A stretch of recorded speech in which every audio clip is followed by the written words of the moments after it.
Okay, we're live again. Cool. Same live. No. Nothing ever happened. It's become a VOD now. Has it? The old live is now a 25-minute VOD, yes. Okay. Hello, everybody. Again. Hello. Yes. Hello. I think we're back. I don't see us on YouTube. Neither do seeing I. this on YouTube. Are we so back? We're not. Give it a minute. We're Is it going not. to pick up on the same? No, it shouldn't. What are next? What are next?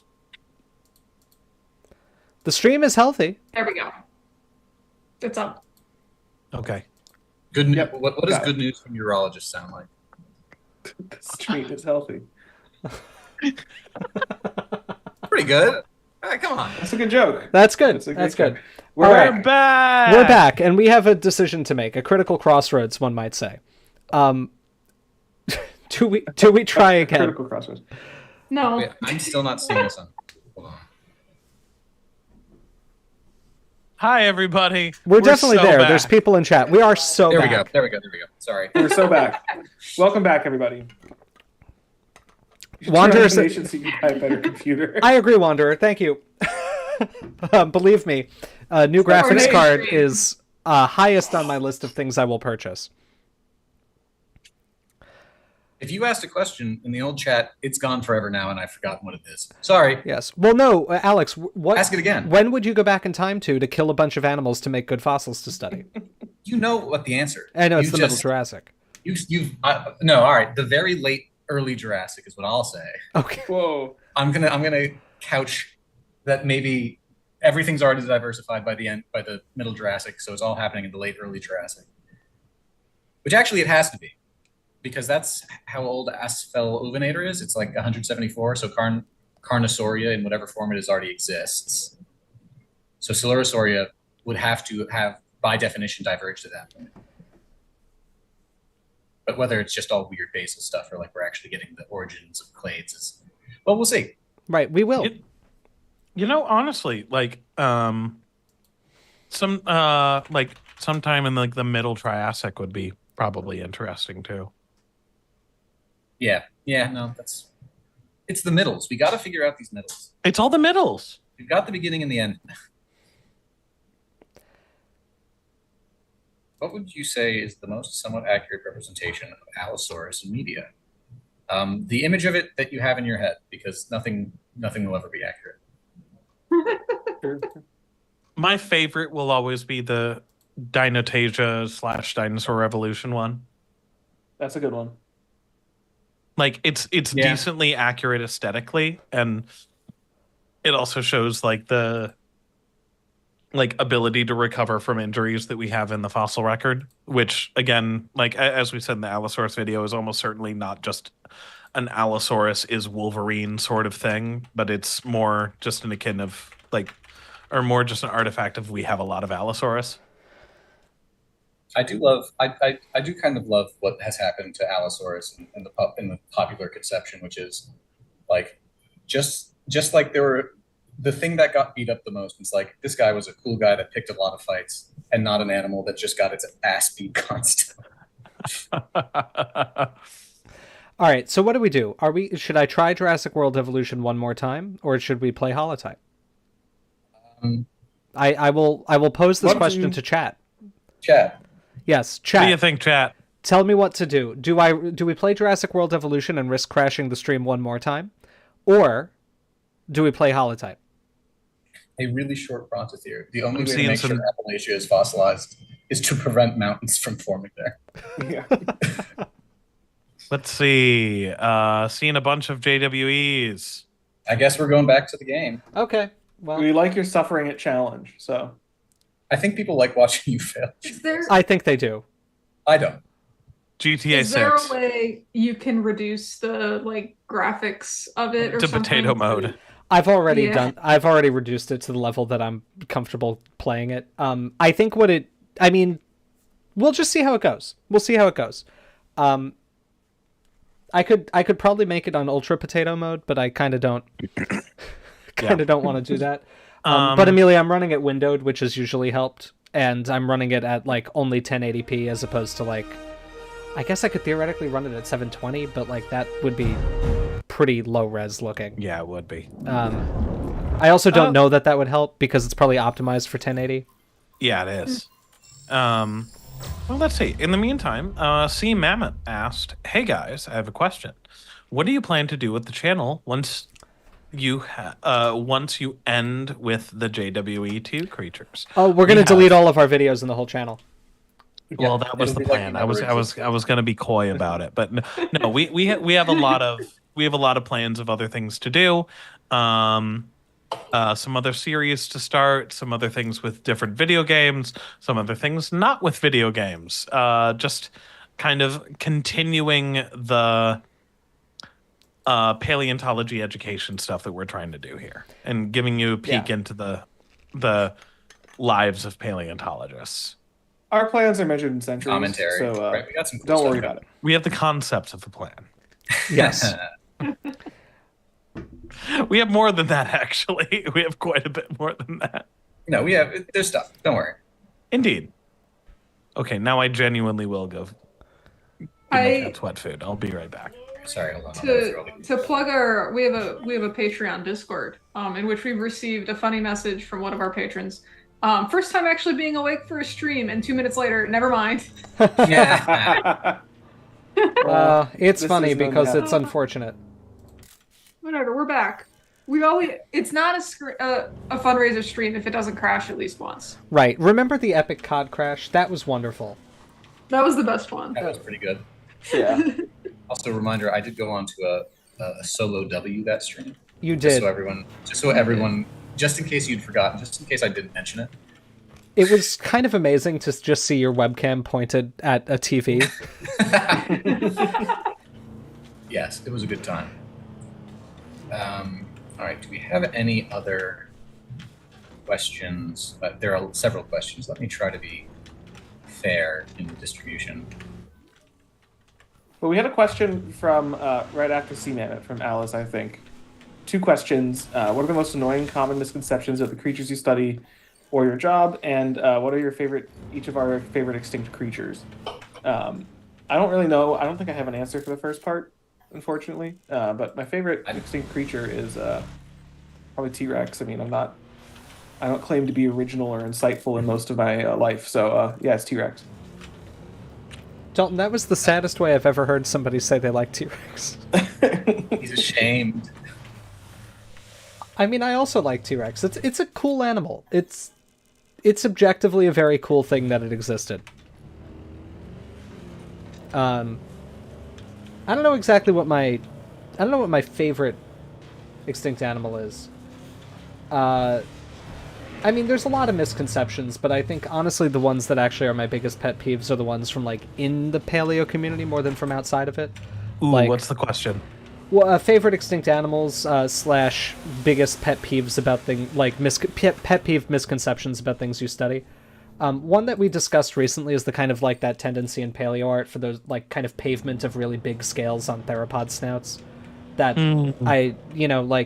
there's not a lot of evidence really in favor of that, and I find it kind of aesthetically not pleasing. But also, like, again, there's not a lot of evidence, so that sort of thing bothers me more than like people not thinking dinosaurs had feathers. Which is a SciComm error, like that's a communication problem or an education problem. The little pieces of common wisdom that are wrong bother me a lot more. This is actually a little teaser for tying it back into the first stream. One of the Q&As that we recorded recently.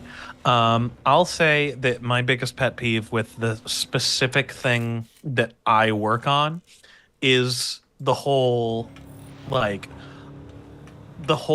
equating cast fossils with being fake thing, like that they're all lies. It's like, no, these are either exact replicas of existing bones, or they are very well-informed models that are based on existing bones of other animals. And the number of times I've been showing people around galleries and people have asked, "Oh, is this real?" Which like, I almost just want to take a cast and bonk them on the head. It was like, did that feel real to you? Was that fake? Like, I don't know. That's always just annoyed me. That there's more science and work that goes into this than just what I imagine people are thinking with that of just like having like 3 fragments of bone and just drawing a whole animal based off of it. Right. Ooh, that should be worth a lot of points. How much money do you need to make on this? $2.5 million. Ooh. That's actually also the amount of money we need to raise for this stream. You beat me to it. I was just about to say. No, but There's that is no way a good. for me to answer the pet peeve question without it descending into a screed that will alienate not only people I dislike, but most of our viewers. So, I like. Yeah, it's so hard to choose one. I really can't. I know it's it's like, oh wow, I can't choose one, but I really can't. So here's the cynic answer. The one I'm currently working on right now, whatever that is, the one that the most recent paper. That's my favorite. I would, given the mental anguish you've been experiencing. No, I love it. I would say I disbelieve what you're saying. It's a paradox. Alex is in an abusive relationship with the taxon he's studying. With Silurus fragilis, I will say that. That's not a mystery. No, I don't know. I think really, like, at the end of the day, it's some dromaeosaur. I was always a little dromaeosaur enjoyer. Oh, mine's Utah Raptor. I forgot to say that, but yeah, I've great said it pick. Before. Also, there was a pterosaur question earlier. Someone asked us about their favorite pterosaur, our favorite pterosaurs. Ooh. And I think that's a fantastic question. Also very hard for me to answer because there's so many things to like about pterosaurs, and I don't mean that in like a ironic way. I think they're very cool. But to kind of the Dalton philosophy here, I think it's probably going to be Quetzalcoatlus, right? Like we had this on the Q&A a while ago. And Frankus too. Oh yeah, you're right. Yeah, we had this on the Q&A a while ago, and we all just kind of all realized that it was Kets for everybody, pretty much. But like, it's really cool, and James has flipped his car. That was a great photo of a tree. My plans are measured in centuries, Dalton. I mean, I will say that, like, I really like a lot of the tapajarids. I love the big ostentatious head crests on them, and I like that they have interesting ecologies that are different from a lot of the other pterosaurs. But like, if I gotta choose one, if it's like bring one pterosaur back from the dead so you can see it, it's Kets. Yeah. Respect that. I want to break in just briefly to say Kyo. Thanks and glad to hear that things are going well for you. And no need to apologize for that, sincerely. Yes, indeed, no need. But we are very happy to hear that. Yeah, I think my favorite pterosaur is probably Quetzalcoatlus. We had another question out what we think is the most kind of like iconic pterosaur, but that's in the Q&A, so I'll save that for that video. Yes. I'm looking. I know there's Compsognathus on this map, and I'm just taking pictures of random patches of vegetation to see if I can catch it. I can't lose again. I'm scrolling through chat to find any exciting new questions. Neuronathids is also, like, the Neuronathids in general are, I think, a really, really interesting group of pterosaurs that, like, they really show the interesting diversity that they could get up to. And I bet that there were so many weirder and more specialized pterosaurs that, like, basically just never fossilized. Oh, yeah. Oh, yeah. Oh, well, yeah, I mean, I don't know. I was thinking about this earlier. But it sure is interesting how, like, 90% of the diversity of those little pterosaurs, and also the entire diversity of all Scansoriopterids is from one lake deposit where the sediment was fine enough. Mm-hmm. And they definitely weren't just everywhere all the time. Definitely not. Right. No. Couldn't be. No. It couldn't be. Every pterosaur, everywhere, all at once. Yeah, all those little theropods. Okay. Sorry, I was looking for questions. No, we have a question of, does anyone remember what episode 88 million newtons comes from? Oh, yeah. That's... Yes. Yeah. It's the aquatic creature pack. Right. Yep. Indeed, the episode that drove me closest to madness of any episode I've ever had to edit. Really? Well, it was 3 hours long. Remember, it is longer than Jurassic World Dominion. It was our first of the videos that became too long for its own good. And it was recorded in like 3 or 4 parts. Dalton kept disappearing. Oh, And then yeah. there was just no end. All right. A lot of Mr. questions are Snappy- repeated in chat, which makes it difficult to figure out where we stopped reading. Mr. Snappy, I don't think they have a place in Jurassic World evolution. I think the What was only the question? Cenozoic should. Do you think Cenozoic reptiles, Megalania, Paleophis, Bryonosuchus have a place Oh, in JW3? me Or should neither. Frontier avoid Cenozoics except Megalodon? And I think Megalodon's the only Cenozoic thing. I disagree, Dalton. I think as long as it's not a mammal. James, are you still good? Yes, I'm good. Okay, my stream's having a little loading thing. Okay, it just dropped quality. I think that was an internet on my end thing, and I got scared. Okay, but you scared me too. Riley Berry asks, I thought Ketz was an Asdarchid. Is that the same thing as a pterosaur? Asdarchids are a subgroup within pterosaurs. So all Asdarchids are pterosaurs, but not all pterosaurs are Asdarchids. Squares and circles thing. Rectangles. It's squares and rectangles. Damn. Shapelexia strikes again. Man, that root beer is really hitting me. So is it do you guys get? They probably don't have the New Haven brand up there, do they? No. This is a new one. Because my favorite's Virgil's, but yeah. Dalton had it when he came up and visited me a little bit ago. But I tried a little bit ago. Maine Root makes a Mexican cola, and honestly, I think it's better than the glass bottle Cokes. So I tried their root beer, and it is disappointing. It's not the best, but That's a shame. I got quite a few of them, so I'm gonna go through that. That's kind of interesting. How viable would the Dino Drawer 66 asks? How viable is it to use Psittacosaurus soft tissue to reconstruct Pachycephalosaurs? That's an interesting question. I would say this gets into something we've talked about here on the Skeleton Crew before, which is that almost all exercises in trying to quote unquote accurately reconstruct extinct organisms are failures just in degrees, right? Like, we're not going to get it. But Psittacosaurus has really good soft tissue, so we can get closer than really anything else. The issue with Pachycephalosaurs is that they're closest living relatives, certainly, but the oldest ones we have are like 80 million years old, and that group is splitting, probably also in the Middle Jurassic, funny enough. So there's probably a lot of evolution that we're missing. Right. But if you're going to choose something, they're both small bipeds. It's probably not. You could choose worse.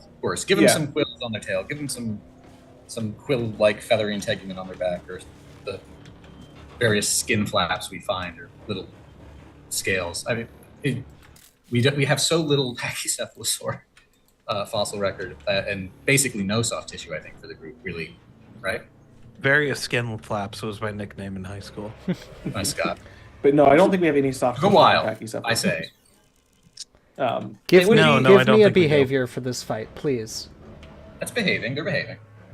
It would be I think using Psittacosaurus would be a good starting point for making, as Alex said, I wouldn't say like the most accurate reconstruction you could make of a Pachycephalosaur, but it would be one avenue to pursue to make the most conservative reconstruction. Hey, an anonymous $50 donation. Look at that. Let's go. Thank you. Yay, thank you.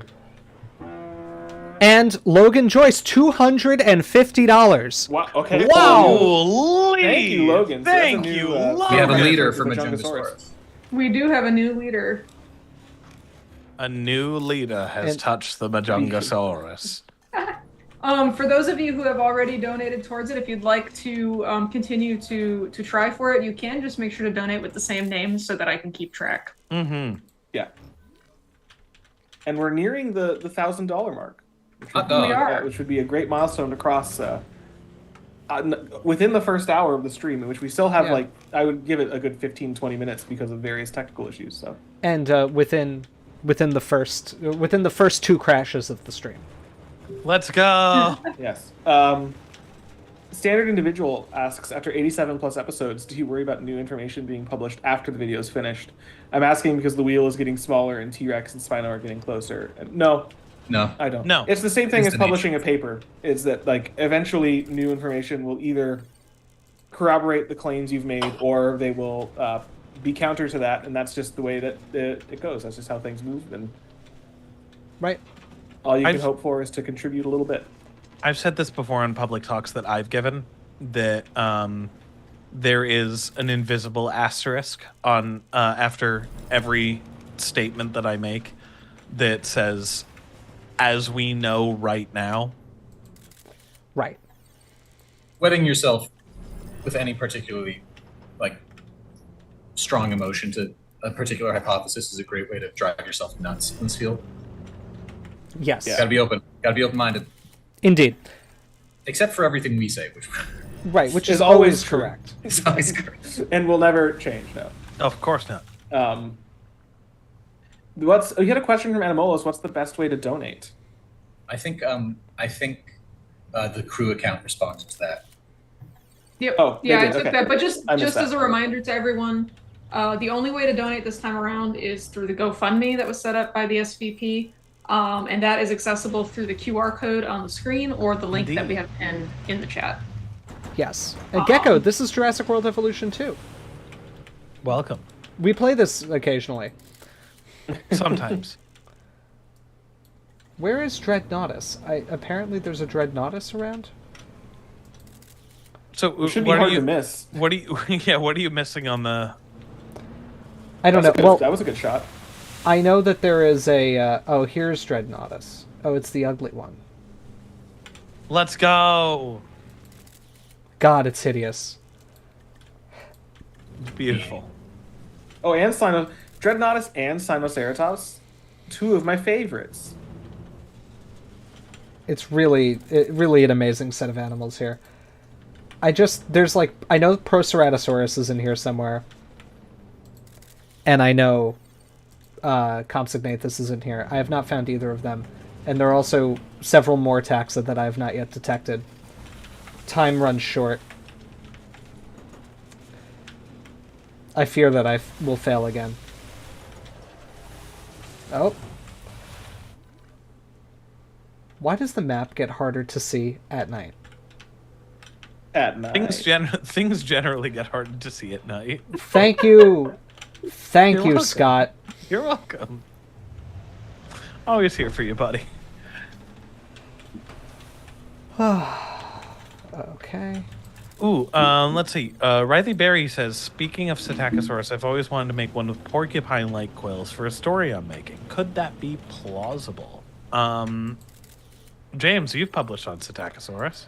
I suppose. I don't think we've really got any evidence for that, but I don't know. I don't care. It's a cool idea. Go for it. I mean, we don't really know... I'm not really up to date on what we even think those quills are. They're presumably feather homologs, but... Some kind of filament. Yeah, I mean, there's some kind of filament, but I don't think we know a lot about, the mechanical properties. They could be, partially deterrent. I think they're pretty droopy, right? I think it was suggested that they're kind of... It's been suggested. I just don't know. I don't remember how that was assessed. All I'm saying is I wouldn't discount something else. Yeah. Here's the Compsognathus group. Okay. You've got it. Kalani asks if you can get out of the car and sneak around. I wish I could. Hi, Kalani.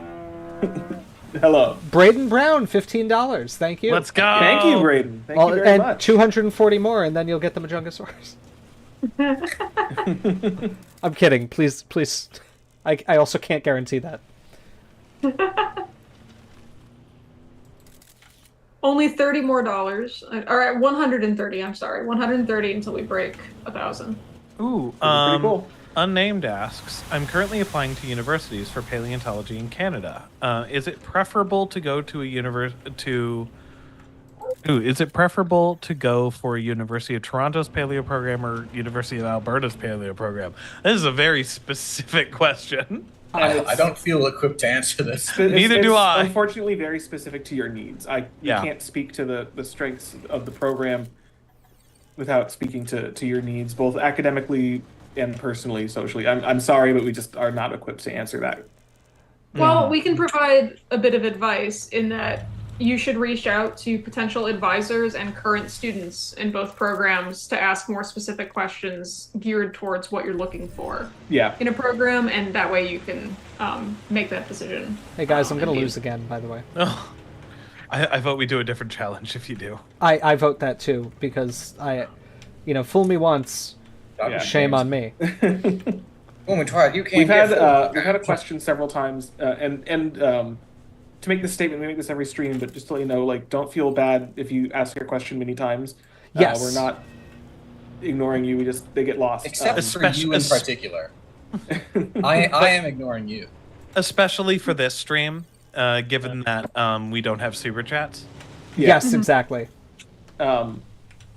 Which the question is, and I'm just trying to find who asked it so I can attribute it, because they've asked it a couple times. And I don't want to not acknowledge them. Oh, but I just can't find it. But we've been asked how plausible do we think like ovovivipary would be in Metriorhynchids? From Sean Kiley, who's asked this.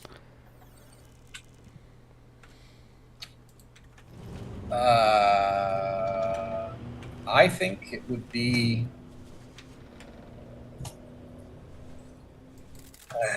unlikely, but not impossible. Why is I that? fail. He's failed. I return to main menu and hope the game doesn't crash. The and I actually think we talked about, I don't know if that video's out yet. No, it's not. But we mentioned in an upcoming video, context clues, that the distinction between ovovivipary and true my mouth. Vivipary. Yeah, may not, like, we're not really sure what it is, right? Like, there could be some uncertainty. It's a fuzzy line. Explain what those things mean for people who might not know. No. Okay.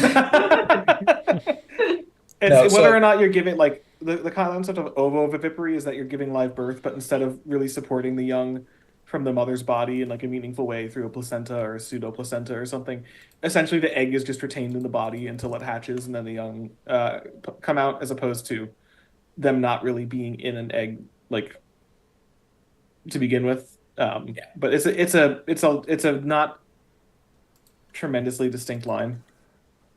So based on that, the loss of live birth that appears to be happening in crown archosaurs seems pretty tight. Secondary marine organisms are weird,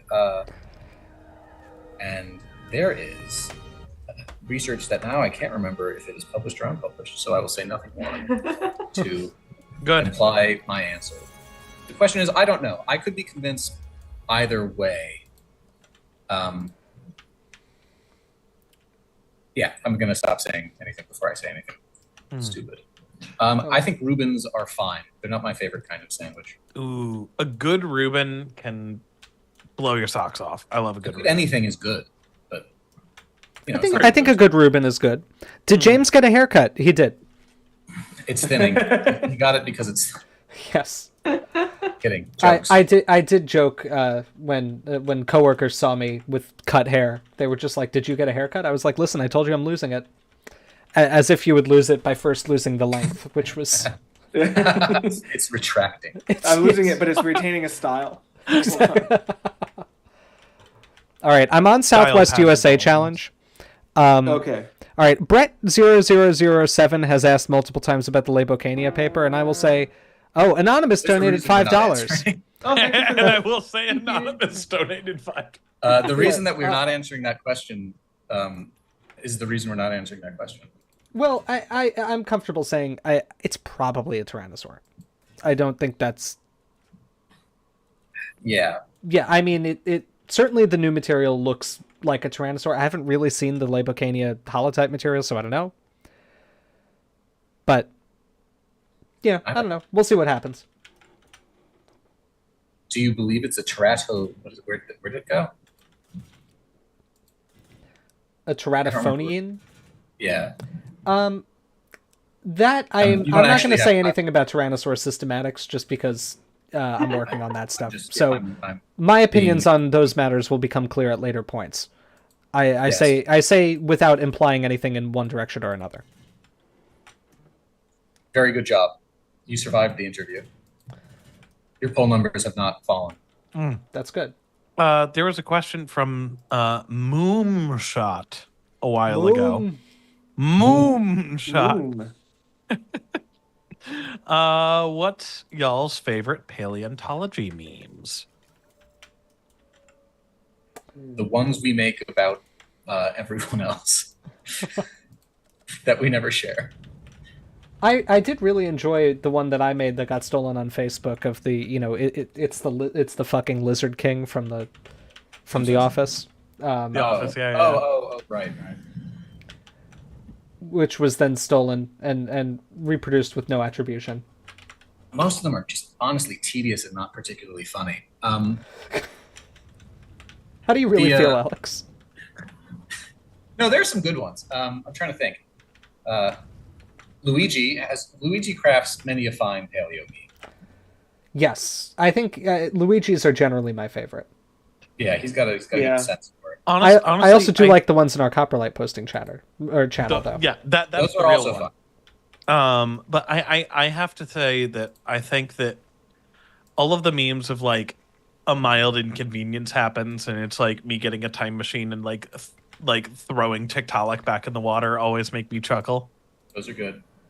Those are funny, yeah.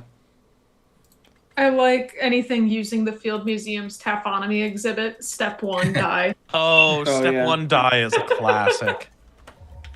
I'm looking through my folder now. Of the ones that I've made, my favorites have been I did an Oops All Triceratops for working in the Hell Creek. That one was good. The Come to the Niobrara we have and like all like a bunch of creatures, and for the Zephyctinus I just called it Jeremy Wad. I have to say my favorite version of that one is James's for the Hell Creek. Yeah, that's pretty good. Come to the Hell Creek, we have rampant economic bias. or rampant preservational bias. It was come to Hell Creek. We have a rampant preservational bias in favor of large size. Yep. Yeah. I had somehow made my stream like 5 minutes behind, and I was like, when are we gonna get to the Southwest Challenge? I'm looking through my screen. When James earlier was talking about the Southwest Challenge, I thought he was just railing against Southwest Airlines. I was like, the Southwest Challenge. Get into a seat. Fly on the plane. Southwest. You got to run the game on Windows 98. Honestly, also Kevin Preem, thank you for saying that we have just been a gold mine of memes. That's really why we made the channel, of course. Oh yeah.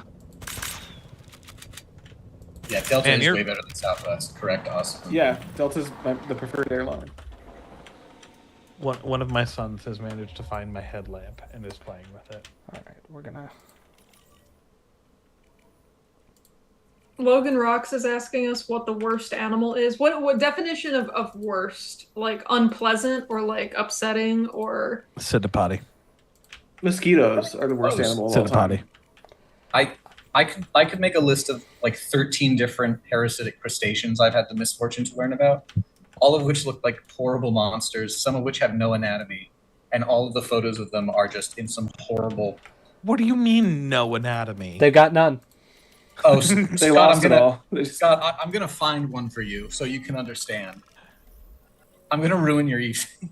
No, the thing about parasites, though, is that mosquitoes are the only one that actively attack me all the time.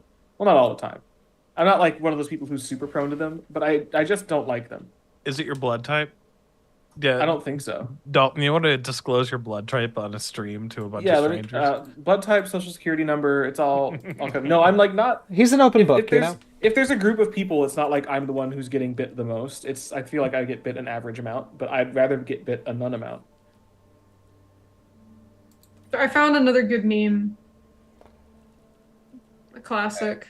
Yeah, what is it? Are you going to hold up the meme? I am. Are you going to do one of the most boomer things I've ever seen? I'm sorry. Look, what? I was listening. Irritated's good. Irritated's good. That is pretty good. I was flicking because my brother who surfs has destroyed the aux cord in my car. It is full of sand, so I can't use it, and the Bluetooth on my Volvo was broken. That's so funny. I can only listen to the radio, and so my new favorite. I'm enjoying a few things on the radio. One is listening to a old, like there's this radio station that plays in Connecticut that plays old radio plays like The Shadow. Who knows what evil lurks in the hearts of men? The Shadow, which is great. But I was flicking through and I came across a radio station, which was just these two guys describing a meme that their kids had showed them about the Trump debate, and I was beside myself, like, this is the funniest thing. I can't believe it. And they were losing it. They're like, this is the funniest thing I've ever seen. And they were like, you could hear them adjusting the volume of it on their phone, showing it to each other. It was so good. Oh, I was reminded that another one of my favorites for paleo memes is just that image of all of the stock photo Ankylosaurus being blown away by the meteor impact. That one's so good. It's another custom one. It's one that one of my friends made in my friend group. So Brady, friend of the channel, Brady, the preparator at the Territorial Museum. We joke that Brady is a sauropod because he's very tall and he loves lettuce. Like one day we used to share a house with some other students, and I looked up and he had just come into the room eating nothing, just a raw head of lettuce, like an apple. And I took a picture of it. Like that trash man on TikTok. I don't know, but sure. We'll get to that later. Okay. But so I took a picture of him eating this head of lettuce standing there because I couldn't believe it. And a friend of ours, a mutual friend of ours, photoshopped him in with a bunch of sauropods with like an open fridge into one of the memes. It's like me and the boys in the kitchen at 3 a.m. looking for leaves or something. Oh, that's very good. It's one of my favorite custom memes at all time. But I do not have permission to share that image of Brady, so I won't, but it's very funny. Oh no, why is there an urgent message? God, I have posted in chat, in our other chat. This is the first one. Oh, Jesus Christ. It's literally just a horrible yellow sack. That's what I mean when I say it has no anatomy. Disgusting. Saculina, what an awful thing to be. And there are a dozen different convergent things like this in crustaceans. Like 6 of them are barnacles, monsters. Those are the animals I don't enjoy. Everything else, good. Wait, what do you... Also, Manson, what do you mean you know that guy? What guy? He knows that guy. What guy? What are we talking about? He knows that guy. Don't worry about it. He knows that guy. Riley Berry asks, could Iguanodon move its thumb spike like up, down, side to side, etc.? Probably will. Probably a bit. Yeah, I don't think like a the huge amount, but I don't think it was like completely immobile. Okay. Means the TikTok lettuce guy. Okay. Oh. Amelia, so this guy is a trash man on TikTok that during his lunch break, he just houses an entire head of lettuce on TikTok and records it while he's talking about like how his day's going and stuff. And it's just kind of the editing is very funny because it's just like him standing there holding it, talking about like the toppings and stuff he's putting on it and how his day and stuff is going, and then just intercut with just the biggest, crunchiest bites. I know. It's very good.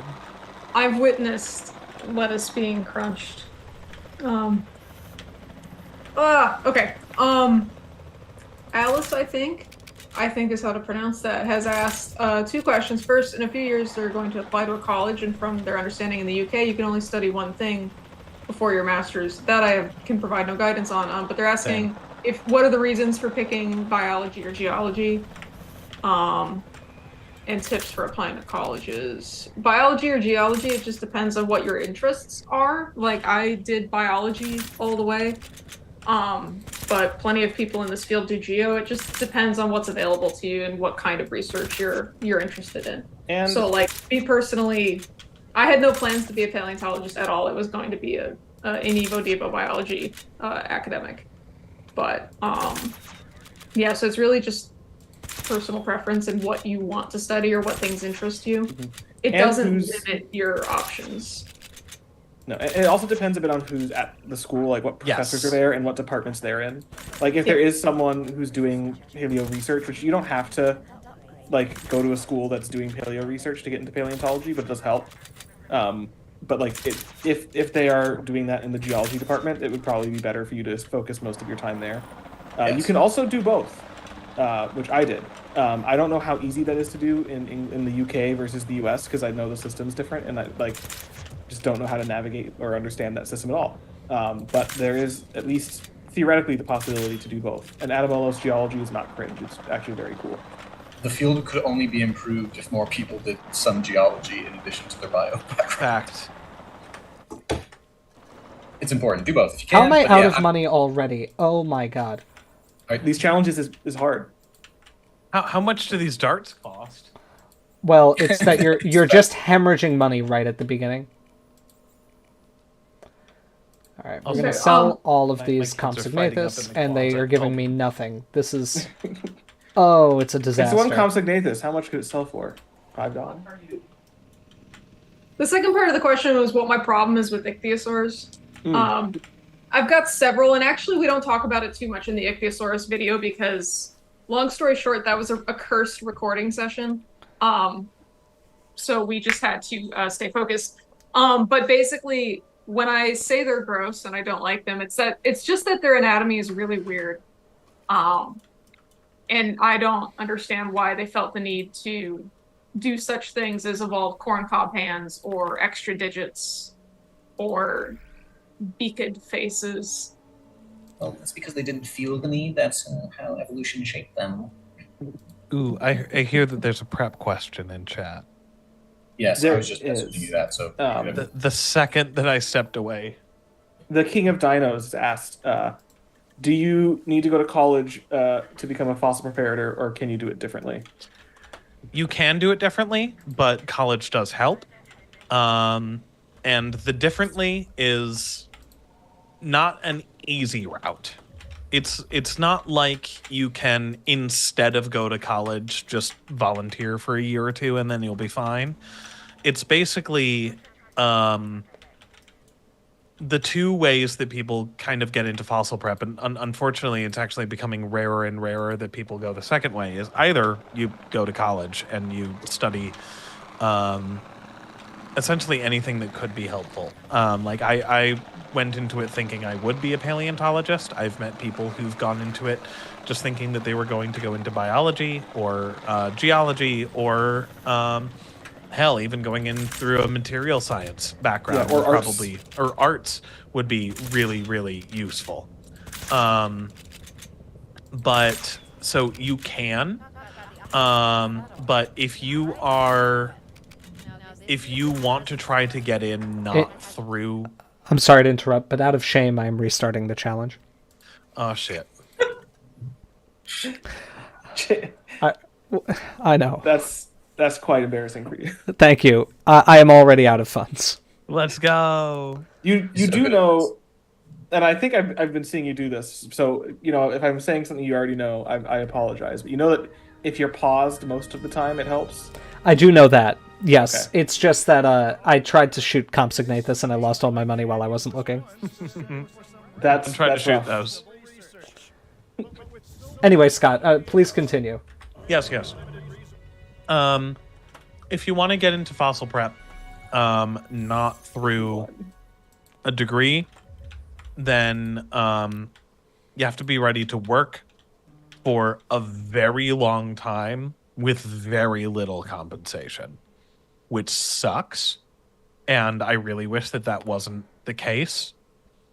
but unfortunately, a lot of like, I'd use me as an example, but I did get a degree. But like when I applied for the position that I got at the AIM&H, I was 24 and I had a decade of experience. I'm not saying you need to be at that level, but you need to be ready to really put in the sweat equity to show that, yes, if you will, to show that your hands-on experience is the equivalent or better than someone who went into a degree program.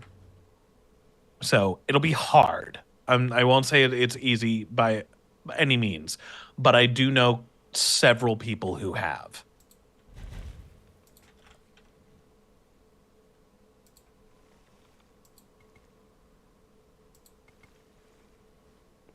we've had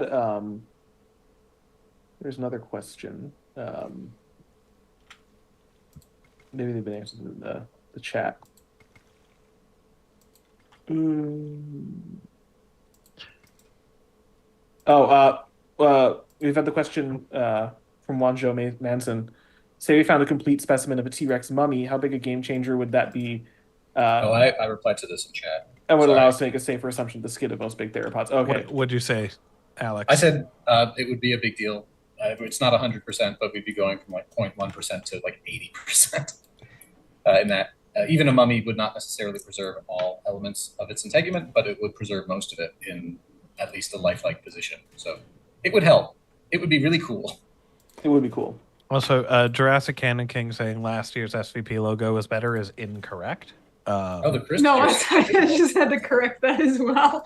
Like, absolutely not. I love this. What was last year's logo? Let me see. It was the Gorgo. It wasn't bad. It wasn't bad at all. It was no, just but this like, year's is probably my favorite logo we've ever had. See, like because the difference is this year's logo is a logo and not just a skull or an animal. No, like, and Cristideers are fantastic. Yeah, some design went into it. You viewer may not be familiar with, not anyone in particular, but in case you're not familiar, Cristideers are like, they look sort of kind of like, well, the derived ones look sort of kind of like a crocodile. But we have. I thought it was a Champsosaur. That is a Cristideer. Champsosaurs are Cristideers. Yes, sorry. It is a kind of neo-Cristidier instead of an allo-Cristidier. Allo-Cristidiers tend to look a little more like lizards, very vaguely. The neo-Cristidiers have the fun pointy snoots.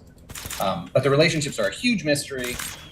They might be more closely related to turtles and archosaurs, maybe.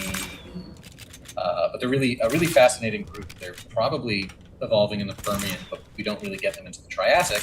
And then they're surviving until like the Neogene, so like tens of millions of years ago before they go extinct, and are just some other thing. And there are a lot of them, and they're pretty. They're I think locally quite abundant if you find them. Mm-hmm. They join the beautiful ranks with multituberculates of things that make it through one of the most difficult times to be alive, and then they're like, all right, that was a lot of effort for us. Bye. James, I don't know if you saw earlier, Nathan suggested that you build a hotel to maximize your success. I unfortunately must research many things before I get to a hotel. But I am going to heed that advice once I can. Thank you, Nathan. Thank you, Nathan. And thank you, Alex, for the pylons. I see a question for me that's been asked a few times from the Dino Drawer 66. So Bell et al. 2022 states that Psittacosaurus has a longitudinal row of much larger quadrangular feature scales on the distal region of the tail. What does this mean? It means that they're big scales that run down the length of the tail that are toward the tip. And that's what they mean. Something got knocked over. I'll be back. What did happen? Let's pump it up. Pump the jam. Altruistic salary is good. Ooh. There's a question for Amelia from Sean Kiley. I'm going into college as a bio undergrad. with a focus on ecology and conservation, although it doesn't directly relate to paleo. Could this degree be used to get into paleontology? Yeah, so I was just writing out the response to that one, but yeah, we can talk about that. Basically, I shorted out for a minute. The short answer is yes. The longer answer is basically the name of the game in paleo grad schools is experience. Like experience doing research and doing what you're going to be doing in grad school so that you can show them that you can apply the skills that you learned in undergrad to your graduate research. So even if the research experience that you're getting is not necessarily like anatomy or systematics or something that you might want to study later on in paleo specifically, you can still use the research skills that you learn in conservation and ecology and apply those to paleontological questions. And what grad schools, one of the things that grad schools are going to be looking for is just experience doing research, because a lot of like the basics of it, like how to write a paper and to do literature review and those kinds of skills, like are the same no matter what field you work in, as long as you're doing it and getting experience. I should fire some scientists, shouldn't I? Oh yes, they're costing me $464,000 a minute. Okay. Unnamed asked a question for Scott. Should I get a cat? And I will pose this as a question to the chat, or more of a challenge to the chat. If we raise $50 in the next 5 minutes, we will have Kitten Cam, and I will play with them on cam for quite a while. Excellent. They are incredibly playful right now. I will tease you with them that they are just out of frame playing with this little teaser toy. Look at them go.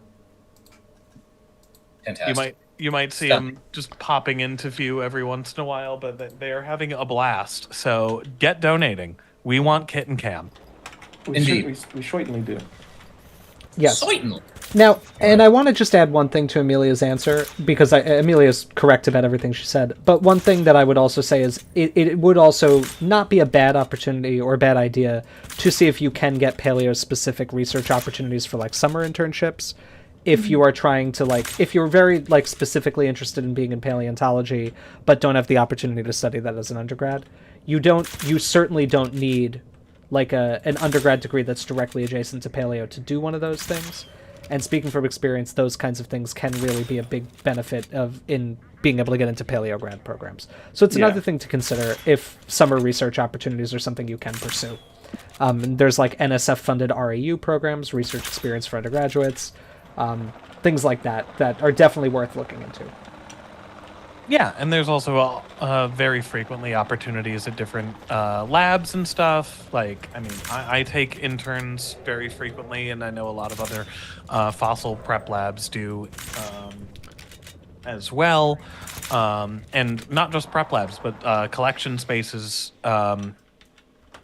do that too, so you can kind of get a bit of an experience of not just a paleontology hands-on education that's only fossil prep, but in other ways too. An important thing to remember is most people know and understand that grad programs are where you actually start to get your research experience. If this is something, not all undergrad programs have these opportunities, and that's okay. That's what most don't. That's what most don't, exactly. So if that's something that just isn't available near you, don't sweat it. But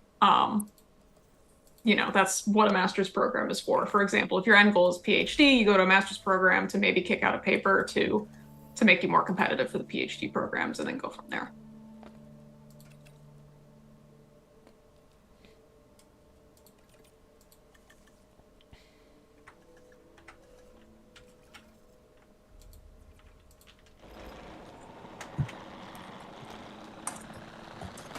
I have many more dinosaurs to shoot and sell. Hooray! Ooh, hey, Devin Douglas donated $50. Thank you very much. Thank you, Devin. Kitten Cam time. It's Kitten Cam time. All right, Jake and Elwood, be prepared to be on. I'm gonna have to move my mic a bit. There we go. Oh my gosh, look at them.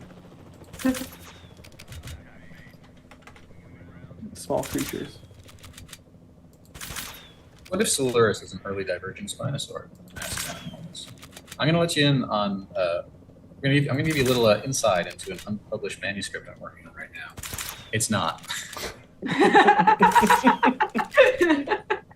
Good question. Also, someone asked me something above, and I didn't mean to ignore it, but I saw my name and I got distracted by something. I don't know. There was a question. He was looking from at his Jurassic- name for too long. There was a question from Jurassic Canon King of whether we are going to play Sun and Bone on the channel, and I will say, boy howdy, do we want to. But the fact that it is a PlayStation exclusive is making it very difficult for us to do it, because I think... Do any of us have a PlayStation that can run it? Nope. Alex now does. Alex. Actually. I would say Alex does. If it, well, no, I have no. I have a very old PS4 that's on its last leg, so I probably cannot. But I I thought think it's you a up- PS5 exclusive. Oh, Yeah, then I can't. I Yeah. thought you had a PS5. No, Jacob does. I could Nice. make Jacob buy it. Ooh. Play it on his PS5. But And a is there an capture easy card, way I guess. to? Yeah. Do we need like? I thought I saw something that was like, oh, there's like the streaming button. I don't know. I'm a. I would love to. Let's Oh. figure it out. Let's find out. Oh, I would Nathaniel also was like asking. to, 'cause it seems fun. I lost it. I scrolled too far. Nathaniel Cochran asked me something, and Look at the I big feel bad jumps. not answering it. Also, Alex, thoughts on Path of Titans Dynamasuchus? Well, I would have to look that up because I don't think about Path of Titans at all. Because I think it's a boring game, frankly. Let's take a look. I am impressed by their continued ability to take an animal known from, I think Dynamasuchus is maybe 20% of a skeleton, and be like, here's our reconstruction for it. That's something I like that. I like that they give sometimes obscure taxa a little love. It looks fine. It looks like an Ornithomimids. Why didn't they do Ornithomimids or Rheosuchus, which are way more complete, at least in terms of the skull? Name cooler. That's a good point. You're gonna want to flip that around. Oh, is that what was going on? Well, it's part Thank of you, what's going Dalton. on, but also you were going to have the entrance in the exhibit pumping dinosaurs out into the wild. No, that's what I didn't realize I was doing that because It looks pretty. It's fine. And yeah, you want a viewing gallery, James. I know I do. Do you have Yes, a- everybody. I did. Okay.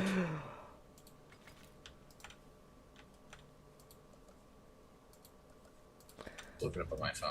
Hold on. We've been asked, do we know, by trainer Teal VGC, do we know a lot about Jurassic South America, what dinosaurs lived there during the time? And Sort of. we could certainly make inferences, and the fossil record's not non-existent, but it is less explored than the Triassic and Cretaceous. Which, There's- real quick on the Triassic South America, one of our visiting researchers at Harvard, she was from the Rio Grande do Sul region, worked primarily in the Santa Maria Formation, and she had a fascinating picture that she put up on this talk that she gave. That was showing the different Triassic localities for that time period, and oh my gosh, so much of this is from South America. I did not realize how much of our Triassic diversity of animals was from South America Yes. specifically. Wild. Sure is. But there's some terms- important stuff from the Jurassic of South America. Yeah. No. There's a decent Middle Jurassic record actually. Is there really? Yeah, and there's Where? also wherever some of those megalosaurs are from. I have donation. There's also Chilesaurus, which is like, what the heck is Oh, that? yes, Chilesaurus. Sorry, Amelia. We had a donation update. We've hit 1K. Very nice. Oh! I have not seen that yet on my. There it is. Our Thank you, powers. everybody. Well done. Let's keep the Thank momentum you. going. Hey, Jimothy won $75. Let's Thank you, go. Timothy. Thank you. Comes in literally as I was writing a reminder that we were only $75 to go. Are we done with that question, or is there more to say? It just seems that there are like there is some Jurassic record, and there are some pretty important dinosaurs from it. Things like Asphaltovenator, Yep. and Huge. the aforementioned Chilesaurus. So yeah, there is a record there. It's less explored though than Yeah, and I think generally we're less familiar with it too. But yeah, no, there are really important things happening everywhere. Indeed. Everybody's so important. I saw there was a me specific question earlier from Kevin Prame. Any advice on any specific advice on the program? Excuse me, at UMich. Basically, my biggest advice is Michigan's a really hard school. Ask for help. Don't be too proud to ask for help. People there want to help you, and it's a good program. It's a really good school. Go to office hours. Actually, form relationships with your teacher and your grad student instructors and stuff like that. I've had so many times when I was at Michigan where I was going through a tough time and was able to sit down with some of my grad student instructors or professors and stuff and just go hi, I'm having a bad time. I just want to let you know things are rough right now. And was treated with the benefit of the doubt, and that really helped me get through things. But also getting involved with some of the if you want to go for paleontology, that prep lab is I'm biased, but I think conservatively I would say that the prep lab at Michigan is the greatest prep lab on planet Earth because it made me. And that's a conservative opinion. I like that. No, Bill Sanders is one of the best people I've ever met, and he does a great job of working with students. And do you guys just break this? Oh no, you just unscrewed it. Yeah, there's a lot of opportunities to get involved as a student, so yeah, it's a good program.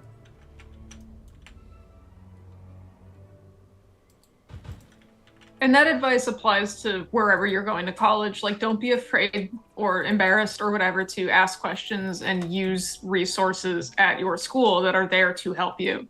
I worked as a tutor in undergrad, and it was always a little surprising to me how few students came to office hour or to open office hours and things like that. And recently, I was a teaching assistant in a course in Columbia. And there were always the same two students would always show up. And if you wanted to guess who the best students were in the course, it was the ones that showed up to the office hours because they were able to clarify and ask questions about things that they didn't understand. So yeah, don't be afraid. Don't be ashamed to go to tutoring, go to office hours, ask your professor questions. College is hard. It's supposed to be. Oh yeah. And that's okay. But the cool thing is resources exist to help you get through it and actually, learn something. I will also say that outside of just the regular office hour stuff, the ask for help and exploit resources thing also applies to mental health stuff, to learning disability things. Honestly, I was probably about a year late to getting my diagnosis for my formal diagnosis for dyslexia because honestly I had a really hard time facing the fact that I would basically be, as I was saying to myself at the time, going up to my professors at a Big Ten university and going, "Hi, I can't read." And that was a really major source of shame for me for quite a while. And it took me a really long time to actually start seeking help for that. And I probably would have done, I definitely would have done way better in my academics if I didn't do that. I'm not saying where that would have taken me in my field is anybody's guess. But nobody's judging you. It's fine. And not just, it's fine. Please ask for help. It is better to ask for help than to be embarrassed that you need help. Yeah, and another aspect of it that, like, now having been on like the grading side of things, don't take offense to when people mark up your papers and give you suggestions and advice on how to improve. Like, we spend, as a teaching assistant, I spent a lot of time writing out comments on lab reports and etc. so that the students could learn from them and improve. It's not meant to be a pain in the ass. It's meant to actually help you. And that's something that when I was an undergrad, my advisor was really tough with grading. And like, is it frustrating? Yeah. But do I think I came through better for it? Yeah. I would not be in the program that I'm in right now if he didn't paint my essays red. Like, that's how you learn. Because if no one is telling you, you know, what you're doing wrong, how do you know how to improve and get better and learn from it? So. Indeed. Indubitably. There's a question earlier that I saw that I think would be an interesting one to answer. It was, let's see, it was Gecko. It was a question about the Triassic Jurassic discussing mass this in chat. extinction. Oh, that you've been discussing in chat. Do you want to take that public? We can. It might be nice to have further discussion of it. Sure.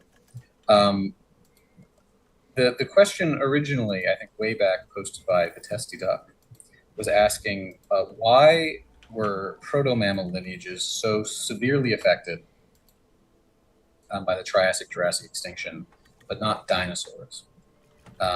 And to this, kind of to summarize what's been said in chat, is that it's not really the same.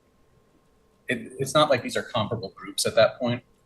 The proto-mammals, these things that were abundant and basically made up most of the faunal structure of the middle and eventually late Permian, do go extinct at the end of the Permian. The only two groups persist: Cynodonts and Anomodonts, so that's things like Dicynodon.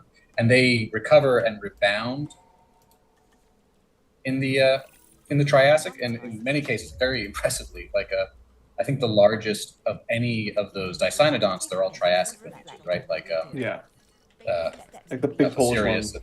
Yes, and the huge Polish one. But Lysowizia? Yes, yeah. But basically, by like the end of the early Triassic, the shape of the ecosystem, the fauna is completely changed. Like archosaurs are basically locked in by the middle Triassic as the thing. It's just fundamentally a different structure, and I think by like the Ratian, the end of the Triassic, Anomodont diversity. So those Dicynodonts, those tusky-beaked weirdy guys, are pretty rare, and you know how much of that is actual rarity versus diversity. Hard to say, but we're finding less of them. And Cynodonts, I think, also by that point have lost a lot of the kind of early pulse of diversity we see in the middle Triassic and very early late Triassic. It's important to keep in mind the late Triassic is super, super, super long, especially compared to the early and middle Triassic, which I think it's longer than both of them combined. So there's a lot of stuff happening before we get to the Jurassic period. And then it is true that some dinosaurs do not do super well through the Jurassic extinction. But a lot of the major groups that were around by the end of the Triassic do fine, quote-unquote, prosauropods. Coelophysoids persist, and then really all the main lineages related to stuff that would diversify throughout the Jurassic. So yeah, it's kind of not to use a meme, but by the point that you're at the end of the Triassic period, it is kind of coughing baby versus atomic bomb. Yeah. Like they do well after the extinction relatively, but it's not like they are just That's the real as fundamental part of an ecosystem as everything else. They're there, they're hanging. Now I've learned something interesting about this game. Yes. What's up? In my silence. If you destroy all of your infrastructure and fire all of your staff, you might be able to briefly turn a profit. Are you currently? Oh, I can't say that. I'm gonna send that in Messenger. Are you doing well, James? You working? Are you winning, son? I'm not winning, son. But I'm not hemorrhaging money anymore. Let's go. That's better. It some is. exciting. James, please read what I said in Messenger. There's some exciting news. What's up? That Geico is terminating insurance coverage of Tesla Cybertrucks. Says this type of vehicle doesn't meet our underwriting guidelines. Oh, thank God. Oh my God, that's great to hear. Oh, I'm so happy to hear that. Hey, everybody in chat right now, donate $2 with an F in chat for all of the Cybertruck owners that are going to cry about this. Yes, I'm using the Boeing business model on Mullis. If that's the degree of commentary you're allowed, James, in response to what you are doing, I did see it. It was funny, but you can say it for the chat if you want. I asked if I don't think you should say. Okay, fine. I won't say. We are skirting bad behavior a lot tonight. That's fine. We need to. We've been okay. What are you talking about?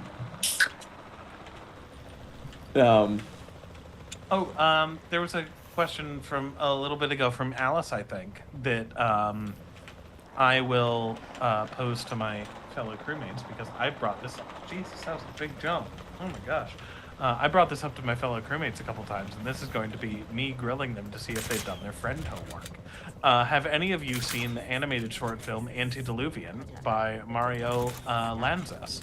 It's a very good short film made up of some animations of classic paleo-art. I love this, and I've talked about this several times to my friends. And now, friends, have you watched the thing that I told you to? No. I did. I thought it was very cool. Very cool. You were correct, and I did enjoy the art style quite a lot. Thought you would. Scott knows his friend. I do indeed. Yeah, classic Cybertruck L. Now, let's. Also unnamed. I'm very flattered by that. All right, let's get a hotel you, in unnamed. so that we can sell our tickets. And I'll also destroy the viewing vent. Indeed. It's our favorite Wait, degree why? to achieve. As Because Swander. you can use the hotel for that. Oh, yes. What a wild predatory thing. Just like, hey, do you want to see our dinosaurs? Book a hotel. They would get me. I would book the hotel. I mean, same. I mean, theoretically, it's on an island where the only thing is a Jurassic Park, so where else are you going to stay anyway? If they told me I could see a dinosaur, I would sleep on the benches. Yeah. I'm there. You got me. I'm buying the ticket. We've had the perk. I want to acknowledge the username that's just letters and numbers. As a Midwesterner facing the approach of winter, I can't wait to see the Cybertruck carnage. I am also excited. Who did I tell? I said that to someone recently that they hadn't. We were just chatting about it. It was just us, yeah. Yeah, we were just chatting before we started recording one day. Perhaps I should not have deleted that viewing vent at the moment that I did. I think you probably should have waited until the hotel was constructed. Listen. There Such things also helped. is there's been a question from Riley Berry of so I think it's common knowledge that the herbivorous dinosaurs migrate and move around, but what about carnivorous dinosaurs? Would they have had territories like mammalian carnivores? Well, I'll start this question off, or this answer off by posing a question to my research buddies here. What is the evidence of migration in herbivorous dinosaurs? Is it just the centrosaur bone bed? I think there's isotopic evidence from several dinosaurs, several herbivorous groups that support them having seasonal movements. That I can't speak to it more specifically. Okay. Outside of my area. But I believe that is the case, and I think there's good evidence that at least some herbivorous dinosaurs migrated. And I wouldn't be surprised if, some carnivores had territories that they patrolled and maintained like modern mammals. In fact, I bet they probably did. That would be my presumption, yes. Oh, I would imagine so as well. Especially because a lot of things, at least Wildlife Wire is in Africa right now, so he can't chime in to see if we're wrong on this. Time to be wrong. Yes, time to be wrong. Let's spread misinformation. Me when I spread misinformation. My understanding of why territories form for mammalian predators is mostly that it's like trying to control an area that has a good amount of resources in it, and I don't think that those pressures are mammalian specific. So I imagine that carnivorous dinosaurs would be similar in that regard. And I mean, like reptiles can be very territorial. I mean, James has had multiple experiences of seeing lizards at the zoo and doing a push-up at them. And Yeah. It's fun. It's a fun thing to do. It's enriching. Yeah, it's really fun. Dalton and I did that at the Boston Museum of Science recently as well. That was the biggest great iguana I've ever seen. Oh yeah, it was same. That was an enormous iguana. It was so big. When we would go to, we did this last year. When we go to Puerto Rico sometimes around the holiday, so Dylan can surf, and I can wander around the woods looking for really big iguanas. There's a really big iguana that lives in a tree that is like on a hill down from the balcony where we stay sometimes. And every morning I'll get my coffee, and I will do a push-up contest with him. Not really, because it's the morning, so I just mostly do it against a rail and look at him, and he'll do them back to me. That's great. He always wins because I always have something else to do, and he doesn't move from the tree. So the tree still belongs to him. To answer the last part of the question, there was, would carnivorous dinosaurs migrate as well? I imagine it would be a similar situation to carnivorous mammals in that some would, but some wouldn't. If anything, I could see, because okay, this is me entirely talking out my butt. That we've talked a bit about pack structure in things like Dromaeosaurus and stuff before, and I wouldn't be surprised if packs could be a kind of more seasonal thing, a more kind of fission fusion sort of situation where during kind of how coyotes do it, where when there's times of plenty, then they all get together, and when there's when things get scarce, they break apart and do their own thing. I love abusing game mechanics. Let's go. Me when I abuse. What game mechanics are you using right now? Just rapid photography, even though I'm getting diminishing returns. Diminishing returns. I also had to sell all my Cejosauruses because they got sick, and I don't have enough money to get a medical center. I saw that was slick. I liked that. So just get rid of them. Someone pointed out that it's possible that the lack of the meat feeder was this ailment. Oh well, I didn't have money to research that either. I don't think so. These things happen.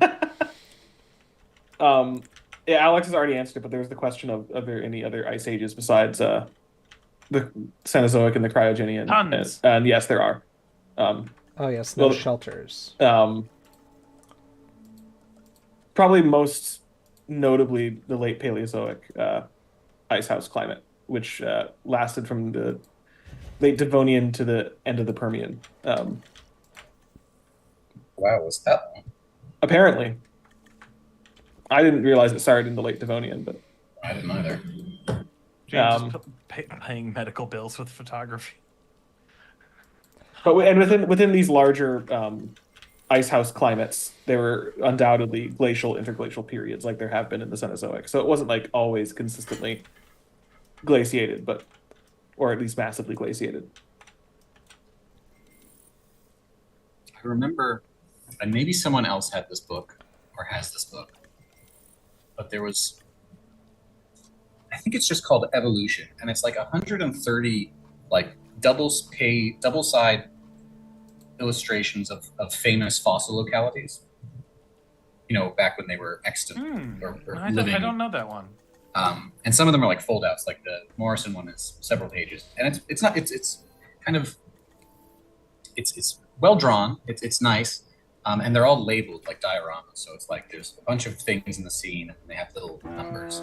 Hey, there's a Brian donated $25. Thank you very much. Thank you very much. There is a Brian. There is a Brian, but there was one of I think the Soom Shale, which was the first time because I had this when I was 13. The first time I'd ever seen a conodont or anything. But there's a conodont, a single eurypterid, and just a huge iceberg.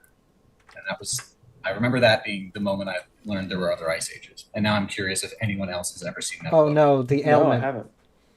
The ailment? It's got an undiagnosed ailment. I know this isn't really going to do much. This may be how the park dies. Quickly. Not with a bang, but with an ailment? I must go sedate a bunch of compsognathus. And sell them for pennies on the dollar. This is a hard challenge. I don't like it. I don't like it one bit. But hey, my computer hasn't crashed. That's true. Knock on wood. Don't say that. Don't say that. Amelia, who's in the lead right now currently for the Magunga skull? Logan Rocks is still in the lead. I'm sorry, very Logan pretty Joyce. skull. Well, that's same person. Logan is in the lead. It's a pretty skull of a very gnarly critter. It is. And we are very grateful that Fossil Crates has donated it to us. Yes, we are. Indeed. Thank you very Thanks so much. Yes. Ooh, Sean Kiley asks, in life, do you think the fossils of non-Coelurosaur theropods would have looked like hair or fur on mammals? And I think I can expand that out to even the ones on a lot of pterosaurs. Yeah, they probably would have looked very hair-like. Yeah, that sounds about right to me. Yeah. I think it would have there would have been a bit of a difference just because of the way that like they don't have guard hairs, right? Yeah. But and beyond that, they're not all monofilaments. Like, because in pterosaurs they're complex. Ornithischians have complex branching filaments. They might look like, you know, just the feathers that some ground birds have that aren't particularly complicated. Maybe the big ones would look more like hair. I don't know. I mean, like, I've heard people before make comments that emus look like they're like hairy. Maybe I'm just too deep in it, and that fair enough. Yeah, I guess hair. Or are there two different wanderers, or did you change getting your? out of hand. Are there two? Now there's two of them. Oh my God, there are. Wait, are there really? There's one with like an unknown, and then like profile, and then one which is like a guy. That's crazy. Did Wanderer have the substance? Which I also saw again before coming to the stream. Second viewing, as good the second time. Go support this movie. It's very good. It's made by a cool French lady. It's great. And it's not a sequel to something. It's its own new thing. Ooh, interesting question, from Riley Berry here of, basically, I'll rephrase it a little bit. Would a Gallimimus smoke a horse in a race? My money's probably on no. Well, actually, my money's more on depends on the race. Yeah. Because it's like short v long. Yeah, short v long. Because I think a Gallimimus could possibly smoke a horse in a longer race, but a shorter race, I think the added acceleration of 4 legs would probably kick it. I'm gonna do some research. Into how fast horses are. I'm going to type into a Google. Can an ostrich beat a horse in a race?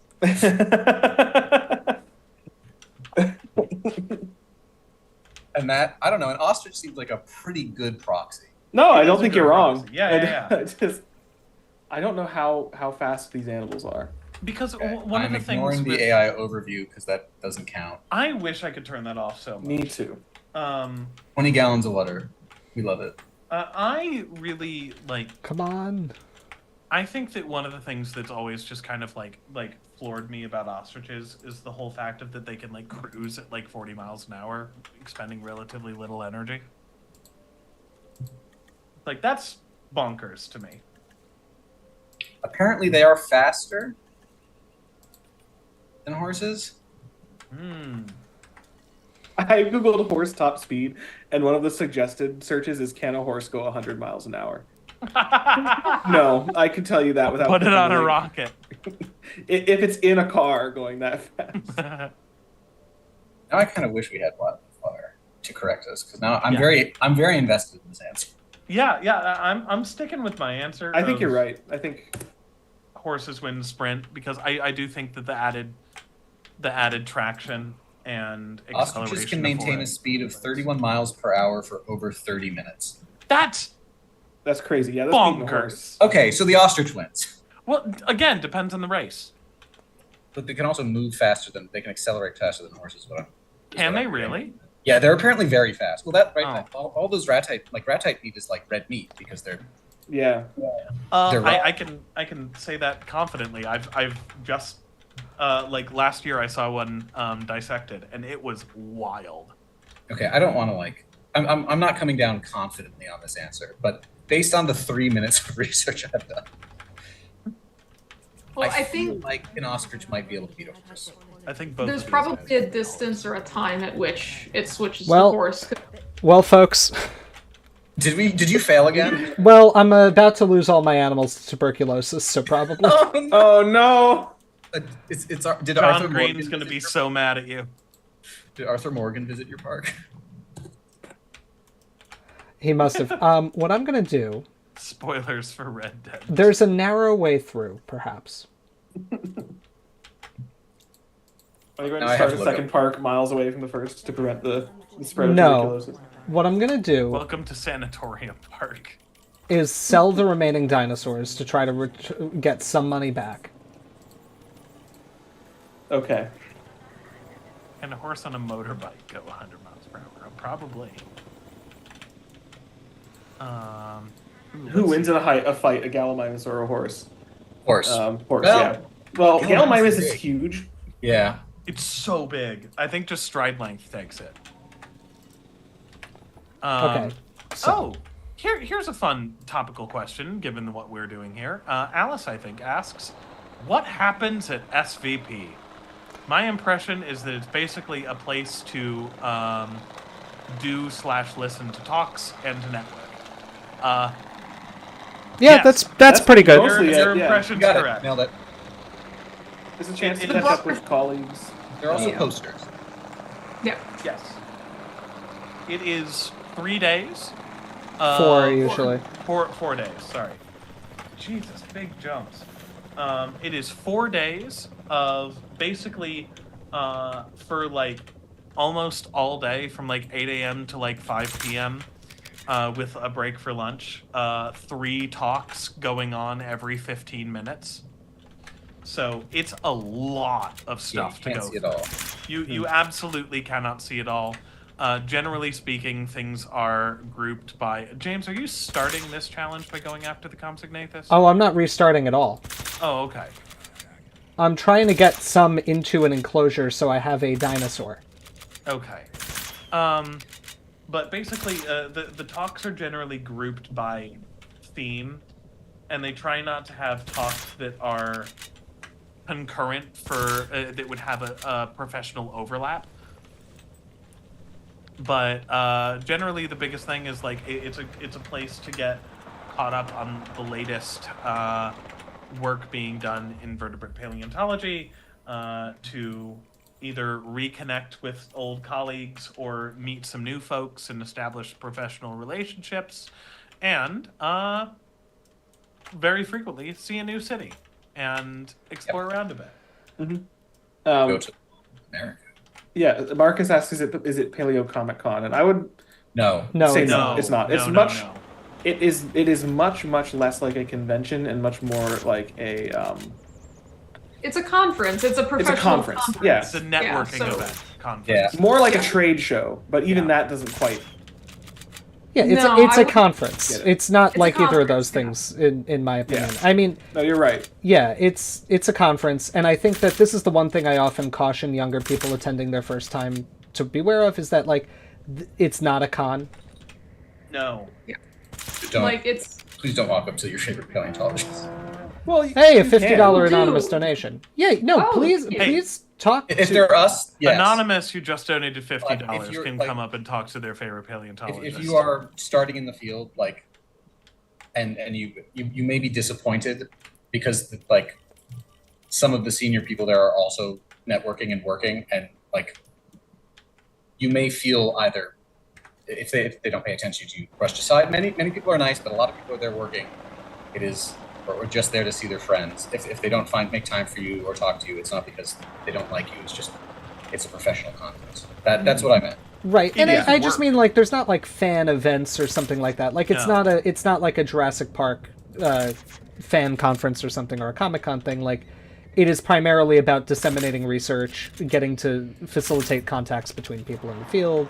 To other researchers. And I was going to say, like, the other aspect of it is, like, the talks are not geared towards a general audience. They're very much geared towards other researchers, and most often other researchers in that corner of the field. So, like, you know, it's not necessarily fun in that side of things. Like, it's fun if you're in the field and you're connecting with friends and socializing in a new city. Like, there's that aspect of it, but it's not like like we said, like it's not like a con. Like the talks that are being given are often embargoed, which is like the other thing. Like it's actual research happening actively, right. So you can't really talk about it afterwards with anybody because it's embargoed. It's secret until it's published. Mm-hmm. These aren't like, hey, let's just do a review of tyrannosaurs today. Like that's not the kind of talk that's happening. It's, hey, check out this new bone I found in this fossil from 100 years ago that hasn't been prepped until this year or something like that. Like it's very particular. Someone's thesis chapter. Sometimes it's the implementation of new tools or new methods. Sometimes it's just reporting on finds from a field season or whatever. Like the fun parts of it are not really the conference itself. It's meeting up with your friends and doing things outside of the conference. Although I will say, like, a lot of the research is exciting. Like, I mean, like if you're in the field, you will often be extremely excited about the things you're seeing there. And I mean, like, even if you're kind of new to the field, like, I remember early talks I saw that really, like, I was like, wow. Like, I didn't know you could do that, you know? And there's the Romer Prize session, which is always full of really good talks. It is. Which is kind of is a session for graduate students who are finishing or have just finished, where they present kind of the work they've done as part of their dissertation. And it's always full of really cool talks. There's usually like a set number that everyone's kind of buzzing about beyond just the Romer ones. It's like, did you see that new fossil that they announced here, etc. So there's cool stuff. There's a lot of it's wide in scope and interest. Not in that like there's stuff that is boring, but that might not interest you. That's very specific to like one person. Someone who sees it as like that's fantastic. That's just the question I'm working on versus something that might be very interesting to a lot of people. Right. And the other thing before I forget is, in a way that it's not like a con, is there's nothing really to buy there. Like there are vendors, but there's not very many. There's usually, at least in the ones in the States, there's usually a guy that has like this huge collection of rare paleo and science books. That guy rocks. Great, yeah, love that. There are no Gigant Spinosaurus North. I'm just intervening in the chat. Unless they don't show up on the radar, there are no Gigant Spinosaurus North, as far as I'm aware. Do they not show up on radar? If I'm wrong about that, please tell me. I'm sorry, Amelia, continue. That's fine. Usually Treebold Paleontology is there. They're a company that does casts and stuff for like museum exhibits, but like, and then there's usually a couple of artists selling stickers and prints and things, but like it's not like a whole big vendor hall. It's usually the vendor hall and the poster hall are the same hall. And it's just on one end there's vendors. The other thing is like sometimes there's companies there that might have new tools or other things that might be of interest to like senior people that own labs and are looking to acquire new tools, whatever, like if they're scanners or things for institutions, not for individuals. Yeah. Also, again, James like is saying they don't show up on radar. They don't show up on radar? Yeah, you gotta fly and look. Oh, well. Okay. Wander has asked me many times to intervene on. Well, I will say, if you are interested in an event where you get to go meet your favorite paleontologist, there are events for this. And if you are in the Boston area, the Harvard Museum of Natural History is going to be doing Fossil Friday.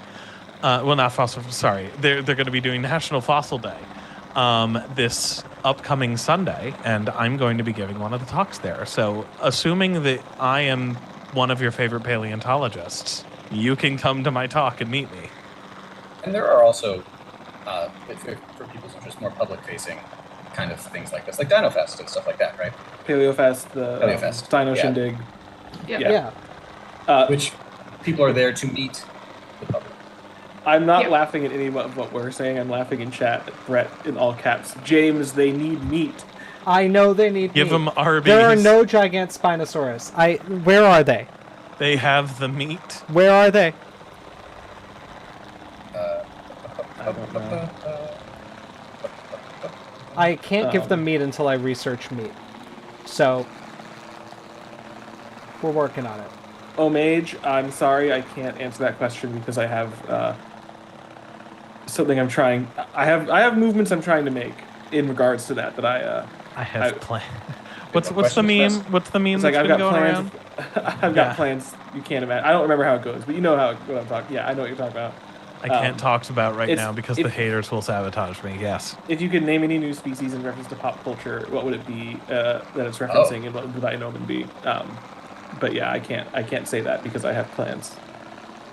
Well, Omega, I will say that something I'm currently working on.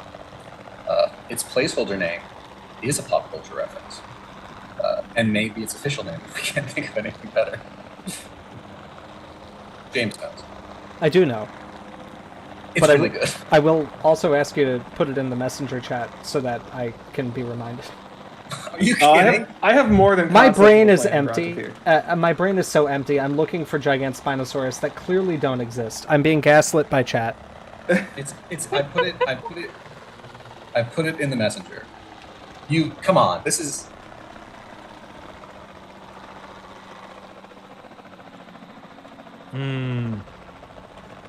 Yeah, that's good. Wow.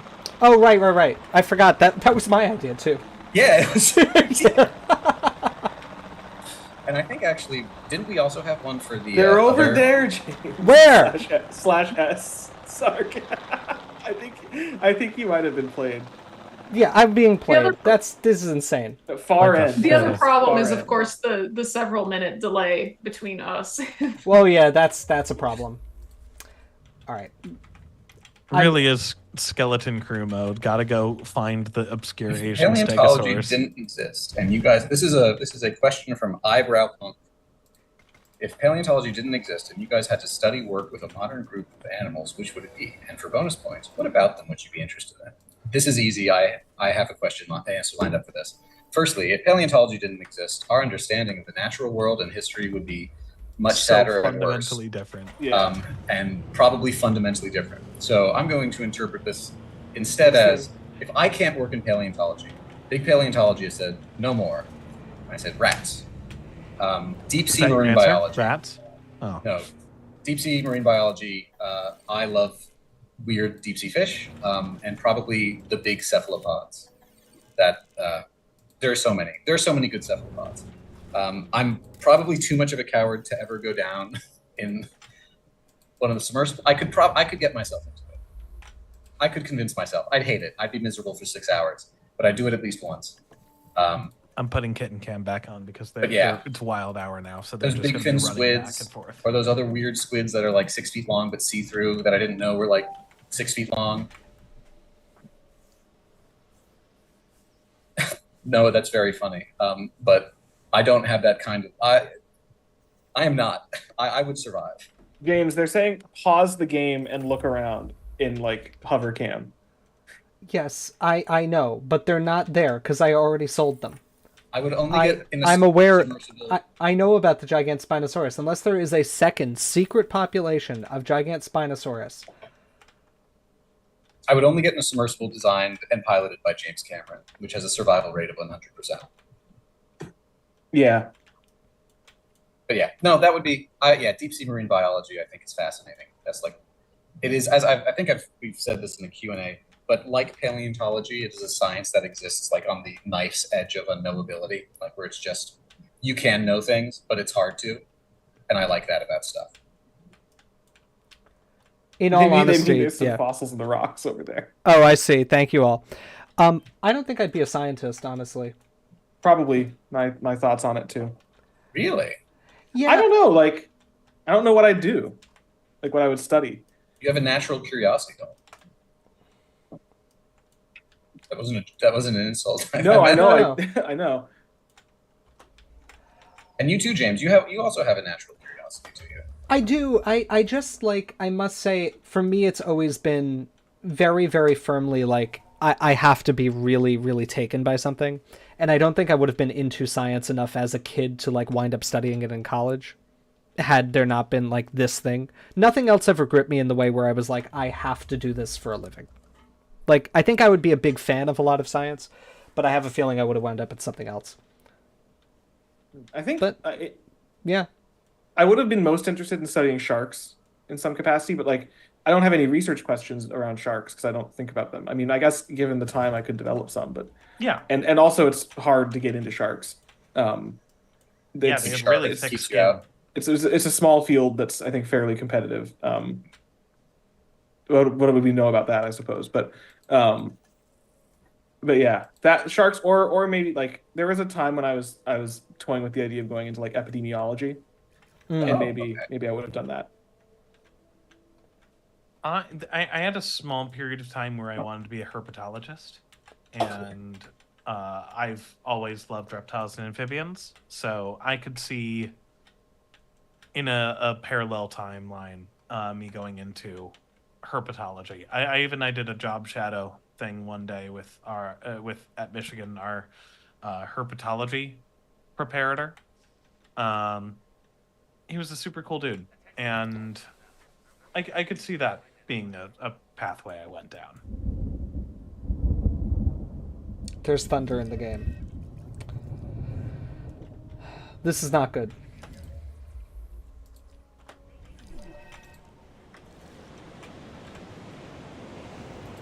I'm gonna- If it were...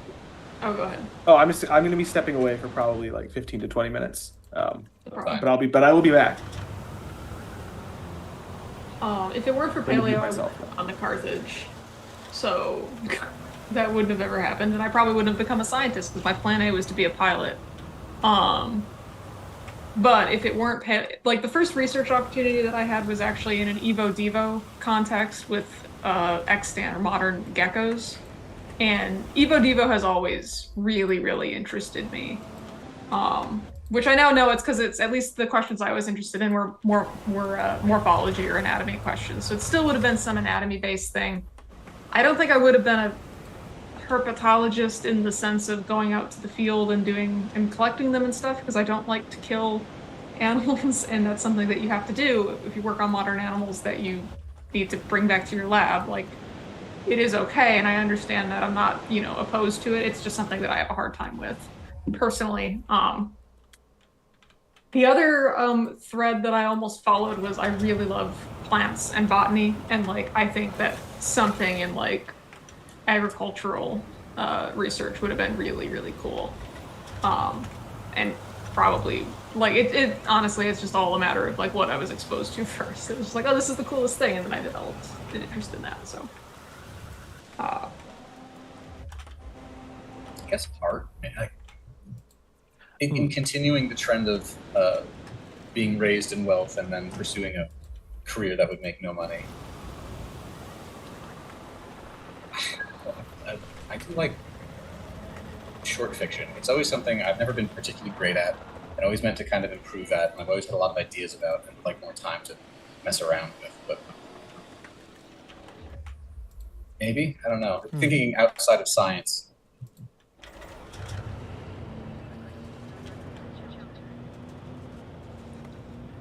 Right? Because James, you wanted to be an animator.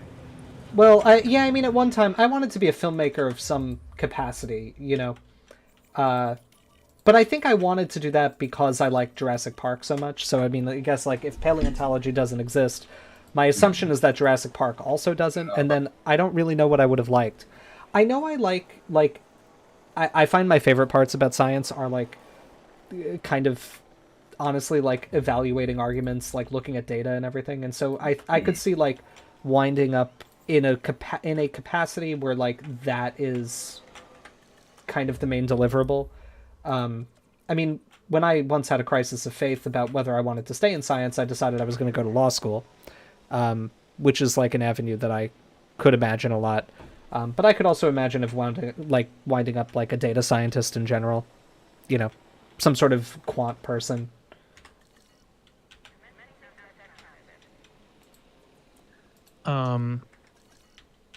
Very good answers, everybody. Yes. For a much sillier question, Riley Berry asks, real out there question. Hot dog eating contests go until they can't anymore. Allosaurus versus Suchomimus. Who wins? I think that the very boring answer is whichever's bigger, if it's really go until they can't anymore. What kind of hot dogs are we talking about? Well, I think the honest answer is whoever wins, we win, because, like, you guys have heard the intros that they give to Joey Chestnut at the Nathan's Famous Hot Dog Eating Contest, right? Can you imagine the intros they'd be giving to dinosaurs? We would be the ultimate winners on this. This actually came up at our, like, a little department drinks thing the other day where I did a dramatic reading. Why are you yelling? I did a dramatic reading of one of the recent intros that Joey Chestnut got, and it was one of the coolest things I've heard in my whole life. Oh my god, we are sprinting around the place. Wasn't he not allowed to compete in the most recent? He was kicked because financial disaster. Oh no. It's all too familiar. I think he endorsed like a vegan. Yeah. Yeah, he endorsed Impossible Meat, right? Yeah, he took a brand deal with Impossible Meat, and Nathan was like, no. Yeah, Nathan himself, Mr. Nathan. To be clear, not friend of the channel, Nathan. No. Nathan, yes, Nathan. yes. First name famous, last name Nathan. Banned him from the competition because of some like cross advertising or cross promotion rules. That's so sad. Yeah, it sucks.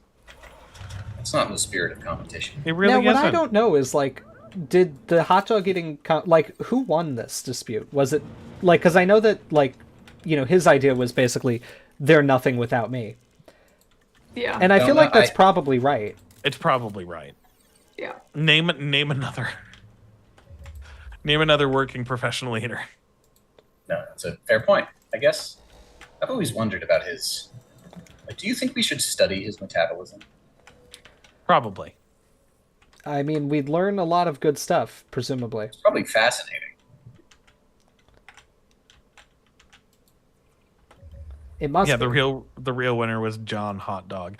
I forget if I told I forget if I told this story on the channel before, but when I was first touring around Harvard, one of my coworkers, Cyrus, gave me a tour around Harvard Yard, and after we got some lunch, and there's a big bronze statue in the middle of Harvard Yard, and we walk by it, and I look over and point at it and sarcastically ask, "Who the hell's that guy? John Harvard?" To which Cyrus just responds, Yes. "Yes."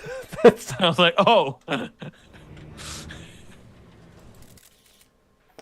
Did you park your car in Harvard Yard? No, there's no parking there. It's a park, but not that kind of park. I'm about to lose in the most pathetic way possible. I'm limping to the finish line.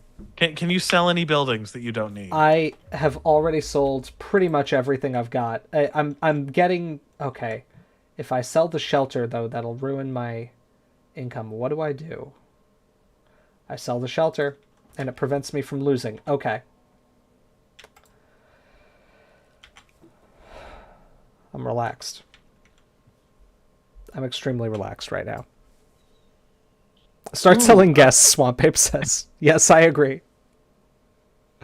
Oh my good lord. Full sprinting. We recently got a new neighbor upstairs who must have a cat because we have heard it speaking and heard it galloping at random hours, which is really funny. Because it's like, I was like, is that there's only one sound that could be. these guys have now gotten to the age where they're big enough and have enough mass that when they try to make the corner into my bedroom when they're sprinting at full speed, they squeak. They literally spit out and make squeak noises. Oh, it's great. This one almost spun out and ran into the bed earlier. He was amazing. Yeah. Let's see. Wanderer, but different, asks, Skeleton Crew, what are your thoughts on the dinosaurs of Baldur's Gate 3? I didn't know that there was a plural in that. I thought that there was only one dinosaur in Baldur's Gate 3. I didn't either. I know that one of the druid transformations is a Dilophosaurus, and it's basically a great value Jurassic Park Dilophosaurus where it spits venom and has a frill. Like, it's decent, but I would have loved a little bit more creativity. If there are others, I'm interested to hear about them because I did only know the one. Yeah, a portion of donations will go to James's park.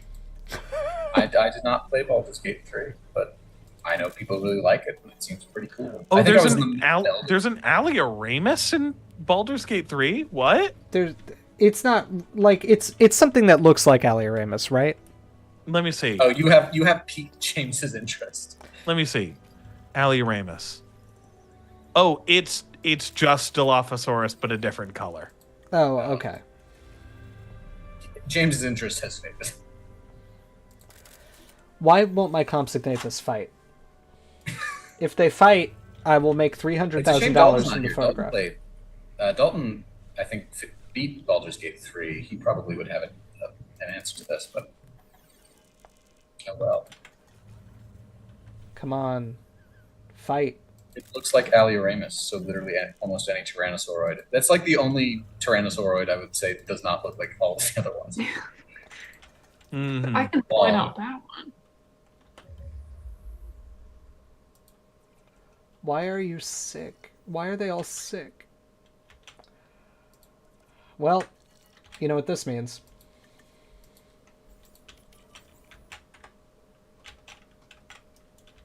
Rip. Catastrophe. Yeah, it really doesn't look like Alioramus. It's sad. Then why did they call it Alioramus? I don't know. Fun. Aaron Brown asks, do you think a scientifically accurate velociraptor would be a popular zoo animal? Or would it not be due to the small size? That's a fun question. I think it would be very popular. Because when I go to the zoo and I see a bird that's even just a little bit bigger than usual and walks on the ground, I get very excited. Mm-hmm. I like the big hornbills, and I like every time I see a cassowary, I think that's the best thing I've ever seen. And I think if you had it's like like 2 feet tall, but it's got teeth and it's got big claws. No. I think people would think it's pretty cool. Don't eat my chicken bones, you little freak. That's my hopeful thought. What do you think, James? Ow. I think they would be popular. I think because of the response to dinosaurs not being as big as in Jurassic Park, I think we often overestimate how big something needs to be for you to want to see it. Yeah. Like I remember at the zoo in North Carolina where I went with you, Alex. Do you remember the sand cat? Oh, I do remember the sand cat. I remember the balloons more, but that was perhaps one of my favorite things that was there, and it just looks like a house cat. They're very cute. Well, yeah. When I go to the zoo, I'm always happy. Like I'm not, it's never like, oh, why'd they choose to show me this animal? I'm always, oh, a creature. I don't think I've ever gone to a zoo and just gone, why is this here? Unless the conditions are bad or I feel like the organism's being exploited or something. An ethically run zoo. If I get there, I'm pleased to see the animal. Mm-hmm. Right? What did James say to me when we went to the North Carolina zoo? I've never seen you this happy before. Yes, I haven't seen you genuinely pleased. In months, it felt like. Yes. Yeah. And it was true. I was very happy to see that. I'm going to go throw away my chicken bones so I don't keep fighting them all night trying to eat them. Oh, God. Do you remember the cicadas? I do. That was so creepy. It was so cool. That was so cool. Hey, an anonymous $20 donation. Thank you very much. Thank you. And Adam Olo's last name, $50. Thank you. Oh. I was just about to say there's only an hour and a half left to try and get that Majengosaurus skull. Wow. And chat has been so engaging that I've done none of the work I thought I was going to attempt to do during the stream tonight. So I guess I'm locked in.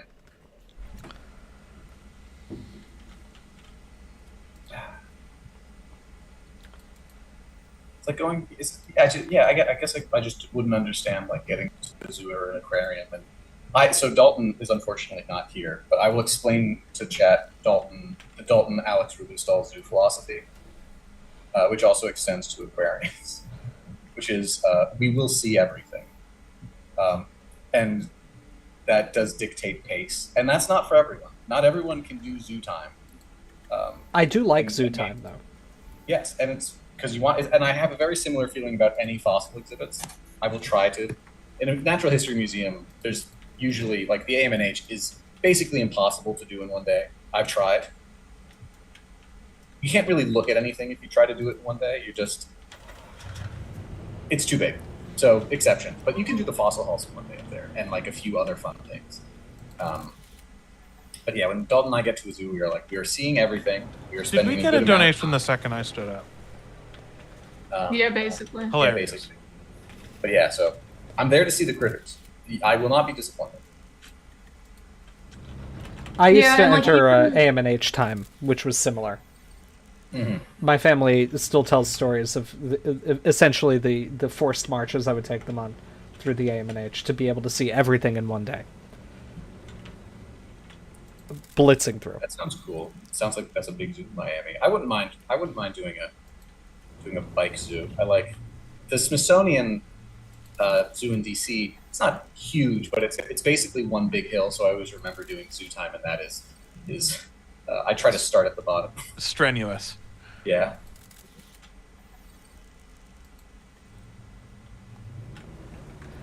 We got a question from AJ the Sleepy about colleges, which I think we should respond to. Ooh. But my eyes burn, and I can't read let's it. See. I'll read it. Oh, right, sorry. Go on. So I'm applying to colleges, and because I wasn't medicated until my junior year, my GPA is kind of mediocre. Do you guys know what schools with paleo programs don't have super low acceptance rates? Most of them. Yeah. Yeah. Like, I'm trying to think. There's not many with paleo programs in general. Assuming you mean undergrad, there's very few. And my advice would actually be to not worry so much about paleo specifically as an undergrad, especially like as a major or something like that. Yes. Like, it would be helpful to be out of school where you have the opportunity to volunteer or get research experience in paleo. Sorry, this animal's being weird. But you don't need to major in paleontology as an undergrad. Oh God, no. None of us did. None of us did, exactly. I don't want to say advise against it. I would advise against it, honestly.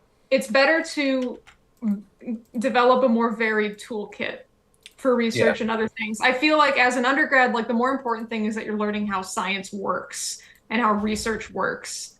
And so it's less important to be laser focused on paleo specifically.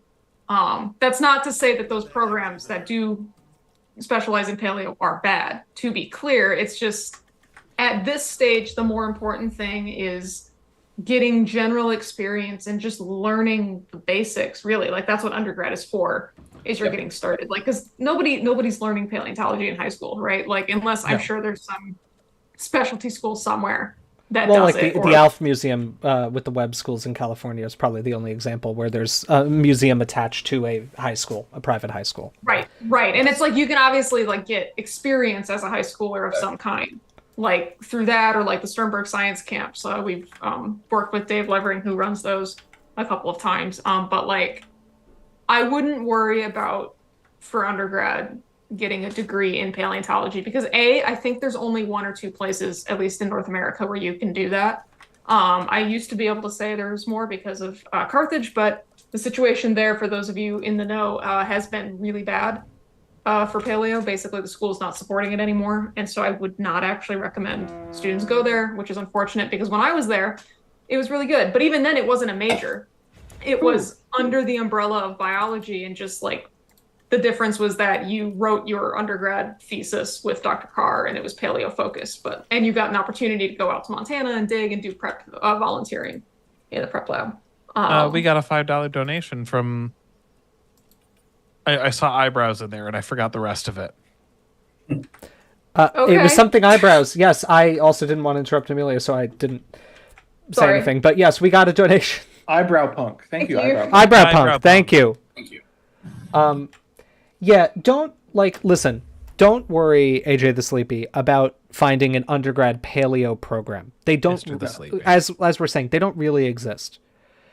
What you want to do, and what I advise everybody to do if it's possible, is go to a school where there is at least a paleontologist, so that you'll get some opportunity to hopefully research, or at least take a course from them to like develop some professional relationship with somebody in the field. And the good news that I have is that pretty much every major university has at least somebody. Yeah. There are very few without anybody who meets that criterion. And many of them are large state schools, which generally are beneficial in terms of like not being super low acceptance rates where many people just can't go. And also generally having more reasonable tuition so that many more people have the opportunity to go as well. Mm-hmm. That's not to say that every large state school has paleontologists, but like, many of them do. I mean, for an example, I didn't go to Stony Brook as an undergrad. I grew up in the area, though I work there now. But my early volunteering experiences were all at Stony Brook because when I'd be home from college for a summer, I could do paleo research there. I wouldn't have to go somewhere else. I could be near my family and everything. But what I want to advise you is you may have to look a little bit harder than you think. Yeah. Because paleontologists could be in one of a couple of different kinds of departments. They could be in a straight up biology department, but many universities now have separated biology out into different kinds of departments. And so you may find them in a department of ecology and evolution, or a department of anatomy or anatomical sciences, which will often actually be within a medical school or a dental school that's associated with the university itself. So at Stony Brook, the paleontologists mostly are found within the Department of Anatomical Sciences, which is a part of the med school. Yeah. At Stony Brook, there are also people who do paleontology in the Department of Anthropology, and at least one person in ecology and evolution whose research is kind of integrative paleo. So there's a large kind of contingent of paleontologists working on different topics. But you can find paleos in geology, in biology straight up, ecology and evolution, anatomy, a lot of different places. And so really do your diligence to see where they are, is my advice. Because it's good to check. Yeah. And if you can, when you're like, I don't know, visiting schools or driving around or however you're checking out places that seem exciting or interesting to you, like try to meet them. I did my undergrad at GW, which does not have like when you think of, it's not a state school, but when you think of schools that have like robust paleontology departments or do a lot of paleo field work, I had basically never heard of.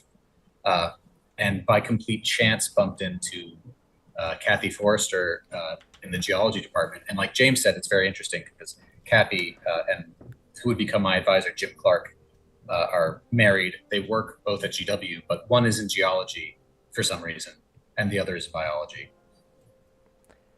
And I bumped into them by complete accident. Got to meet Kathy and got to meet Jim. And the rest was, and then that's where I did my undergraduate degree in both bio and geo, and I worked in Jim's lab. I would have chosen to go nowhere else for my undergrad after that. So yeah, just get in there, find people, introduce yourself. People are usually excited if you're excited. So yeah, I did the same thing when I was choosing schools. I made it a point to meet pretty much everybody who would be like paleo adjacent or relevant, like when I would travel to campus, and I would try to book some time to talk to them. Usually, if you drink coffee, academics are usually pretty coffee motivated. That's usually a good way to get them out of their office to talk to you. Really coffee motivated. Do you want to get coffee?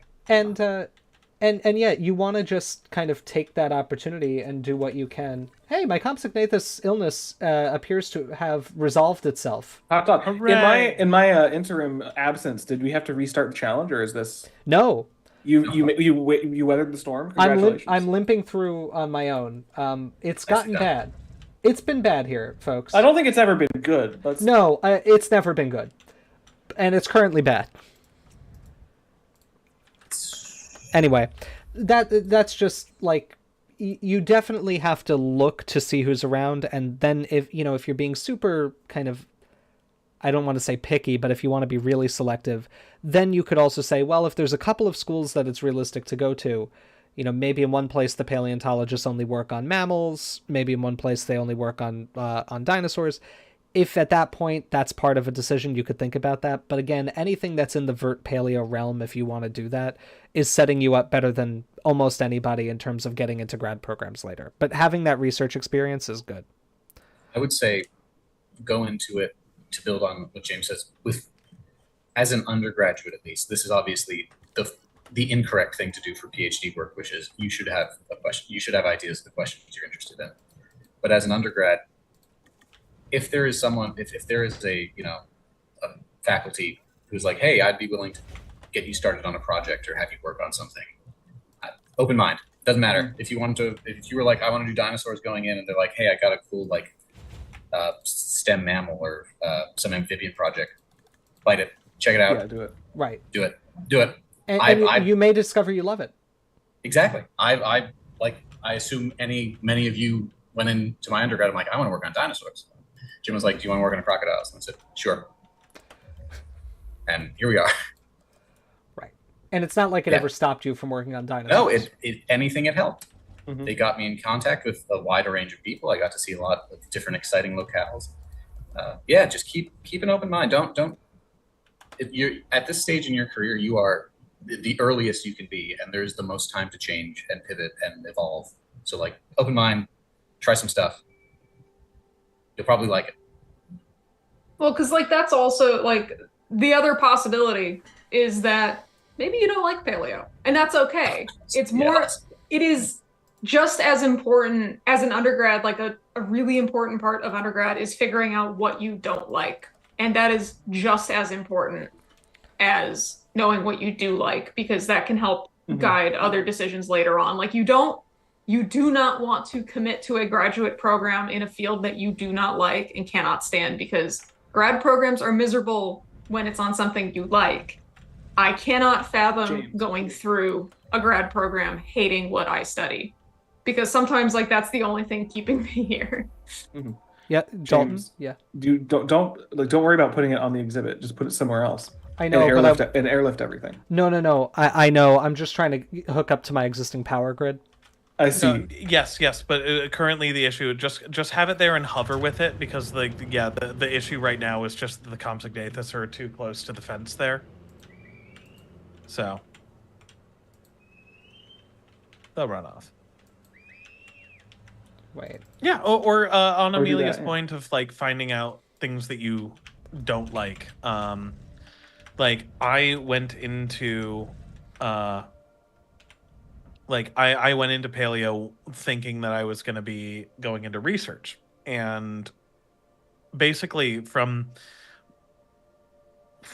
meeting a bunch of other people in the field, from going to conferences and stuff, I discovered that I didn't that research wasn't what I thought it was, and that I actually, when I think about it, damn, I really like prep. I really want to kind of stick with the fossil prep sort of thing. Right. Yeah, I mean, my first research experience was on fossil mammals, and like Alex said, I went up doing a study abroad program because I had met Steve Brusati through another event, and he said, if you want to do a study abroad, you could do some research in my lab, and I said, that's a great idea. Now, I knew Steve Brusati as this person who had worked on so many tyrannosaurs and dromaeosaurs and all these things, and I was like, oh my god, am I going to get to name a new tyrannosaur species? Am I going to do this? And I showed up, and he was like, this is a little mammal. It's dumb and stupid. It's a tiny skull. I mean, we learned later in the research it was dumb and stupid. That's accurate. Its brain is tiny. And I remember at first I was like, oh, like, you know, and I was like Alex said, I was a good sport. I was like, okay, well, you know, this will teach me a lot and everything. Did I stay working on mammals? No, but I learned a tremendous amount about how to do research from that. And once that publication was out, that was really important for me getting into grad school. Worked on mammals. What? You've done other mammal things. I suppose I have, but like they're not my rather like you know what I mean. I'm not a mammal researcher. Yes. No. But like, if anything as well, that is more of a testament to that a broad knowledge base is one of the things that's most important as well. Yeah. Don't put all your eggs in one basket. No, never. I've had to stare that thing in the face a couple times and just go like, "Oh no, I have my eggs." My eggs are all in one basket. Oh yeah. Let's see. There was a question that came up earlier. Questions. That I don't remember exactly who. Oh, good night, Mr. Pilkington. Oh, good night, Mr. Pilkington. Good evening, Mr. Pilkington. Mr. Pinkleton. Pinkleton, I say. I can't read. So there was a question that came up earlier. I forget exactly who asked it, but it was if you could bring back one dinosaur from the dead, just snap your fingers and it's back, what would it be? Is it back with just like a sustainable wild population? Just like I think you're bringing one. A sauropod. I'm going to be turning T-Rex into King Kong. Behold, the eighth wonder of the world. Exactly. Like an Argentinosaurus or something. Yeah. That would be my answer too. Sauropod, big sauropod. They're so fundamentally different to anything that's alive today that it would just be like it's the equivalent of bringing back an alien. It'd be a little funny if you were committed to this. And you're like, we're bringing back Amphicelius and Amphicelius. And you do it, and it turns out like they were right. And it's like 60, 70 feet long. You're like, yeah, no, it's really big. But it's not 170 feet long like I was kind of hoping it would be. It would be. That was it. That's the only one you got to do. No, James, correct. I apologize if this is naive, but are you going to release all of these Cegosaurus into this paddock? I am. Okay, I think your Compsognathus aren't going to like that. No, they're not, but they're all dying anyway. Do they not get along? Too bad for them. Oh, they get eaten. We have to make difficult decisions here. Wait, really? Are they that much? Are the Stegosaurus like that much larger? They're well, we're gonna find out. Let's do a comparison. Maybe they'll just chill. I thought they kind of existed in like the game's little scavenger guild. Oh yeah, that's a good point. They might just I be don't know. fine. AJ the Sleepy, if you could bring back Tully Monster, everyone would be very pleased because then we could figure out what it was. Yeah. What do you mean platform? What is this platform you need? Is it a rock? What do you mean platform? It's just saying we need platform.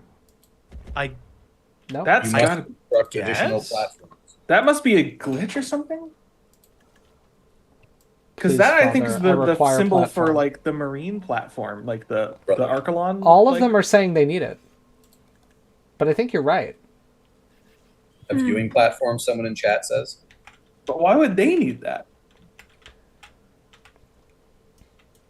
Now, wait until you see how the Stegosauruses react to the Dilophosaurus introduction later. We're doing the meme about the biological controls.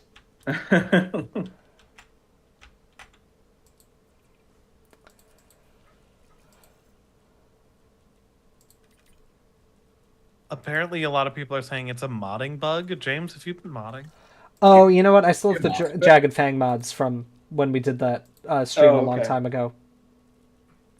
James is a modder, confirmed? Wow, this run doesn't count. We were doing this is a modded run. This doesn't count. Oh no. No glitch. This is a glitchless, modless.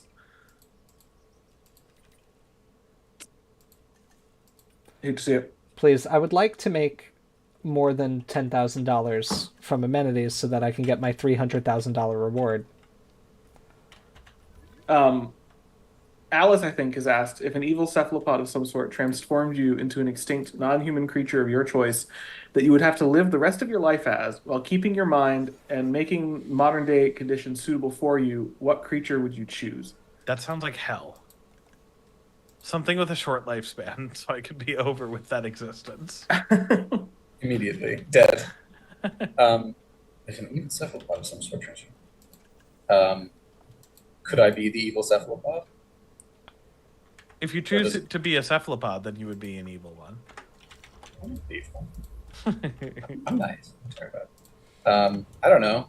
I'm going to make I'm going to invent an Earth history where there was a sentient life before humanity that we don't have a fossil record of, and I'll be one of those. A big sea cucumber or something. I'll be an elder thing. A sea cucumber with the brain of a man. But like a cool one. I have arms and stuff. I can like fly. I'm envisioning an elder flying thing. sea cucumber. It's an elder thing. Brain of a man. If we're saying non-human, if we stretch non-human, would like Homo erectus count? Oh. Well, now it's the definition. answer. Now it's where do you draw the line to human? I know I don't it's know. not in the spirit of the question, but I would probably go that way, or just like anything with like hands that are usable. Because like if your mind's intact, like it's really just can you functionally interact with the rest of the world? Like A bird with good feet, like a parrot or like some extinct parrot or something. I don't know.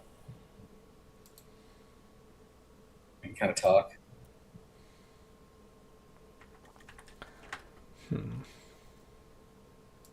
I would send my mind into one of the early Devonian super fungal colonies. I am 30 feet tall. I can see and experience all things. There is nothing happening on land. Why have I done this? Alex has decided to answer the question of what he would be in prehistoric Earth with the grave mind from Halo. Do you think the grave mind gets bored? Like, after, like, what is the grave mind definitely. do after it, like, does it? Like, I don't know. I feel like it'd get boring. that's like what's the end game for any of these hive mind things? Like once everything is subsumed into the hive mind, Maybe it's cool. Maybe it's just fun after that. it just sleeps. Oh yeah. Let's see. Jimothy asked a question a little bit ago. As someone who works in film and wants to make stuff involving dinosaurs and other prehistoric life, what's the best way to find the most up-to-date information about different creatures? I assume reading papers is the best way, but are there other ways you'd recommend? So there's this YouTube channel called The Skeleton Yes, watch Crew. the skeleton. Hey. Honestly, papers are kind of the best way to do it. Yeah. I mean, also, if you have a budget, hiring a consultant is also a good way to do it. Yeah. Hiring me. Yeah. Or you can even like reach out to the people who wrote the paper and just go like, "Hi, I'm interested in doing X, Y." I mean, that's just consulting. That I just explained consulting. Right. But most people are Yes, you excited can do that. Yeah. I would say people are, especially the people who work on it, will probably be excited to provide input. Yeah. Indeed.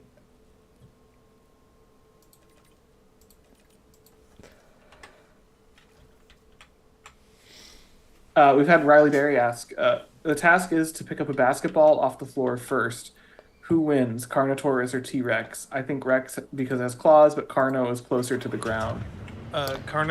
T-Rex could actually use its fingers. If we're by the framing of this question, If it has to be with its arms, need to yeah. be with arms, then Carnotaurus is disqualified on the fact that they're vestigial and couldn't do anything.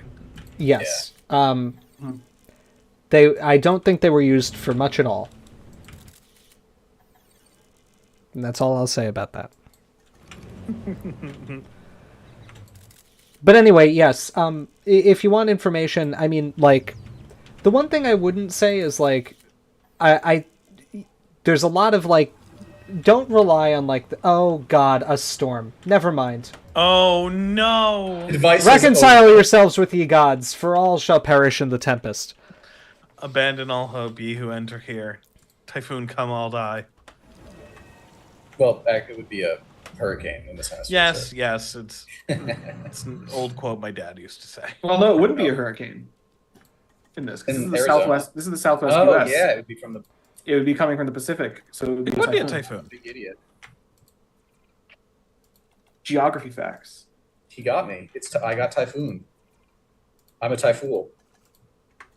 Ooh, Logan Rocks asked if you could choose an extinct animal to revive into the modern day, what would it be? The thylacine. Bring him back. They didn't deserve it. That's a good answer. Some. Well, yes, So, like- Kevin, it's a monsoon. It is a monsoon, but I'm saying if it is going to be coming from the ocean, it would be a typhoon. I know things. I think it'd be interesting to bring back an early hominid, and then we'd have to like navigate.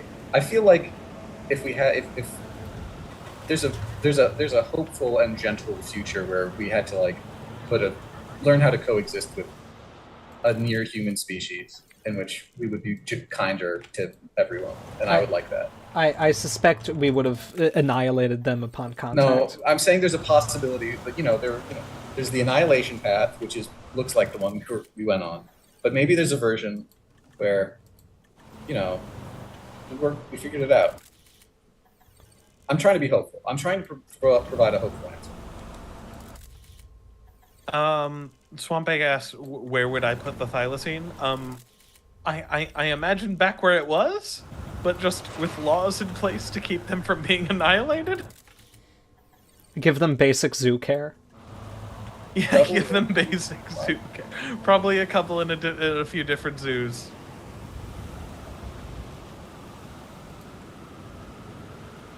No. Come What on. about the rest of the crew? What do you think?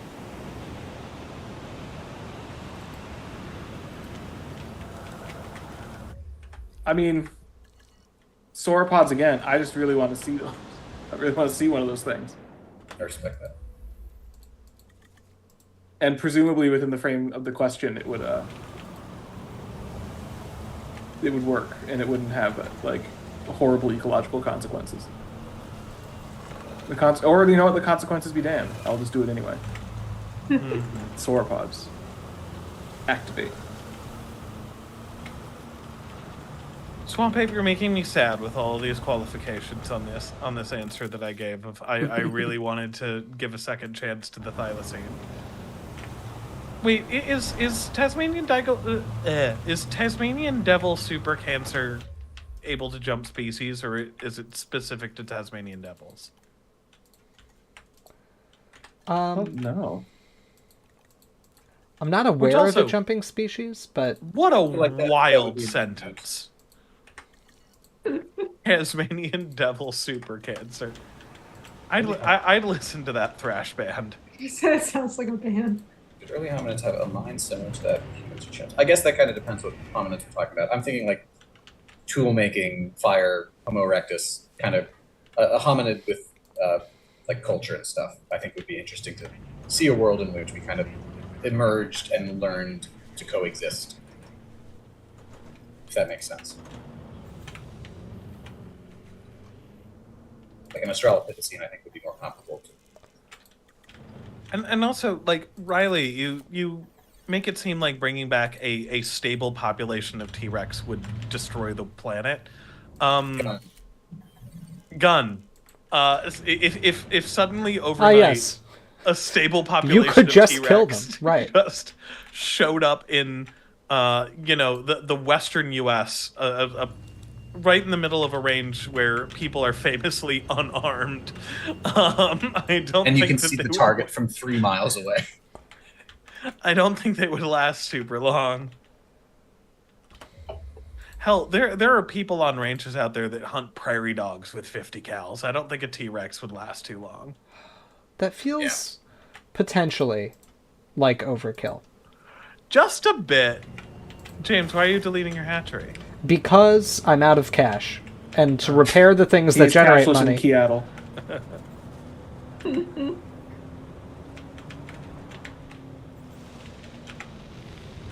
Okay. And people are saying it's devil exclusive. Also, for people who aren't aware, the Tasmanian devil hypercancer, or super cancer, or whatever we were calling it, is one of the scariest things I've heard about in nature. It is correct me if I'm wrong, folks in chat, but it is one of the only cases of a contagious cancer that we have record of. And one of the primary ways that it is transmitted, it's bone cancer too, right?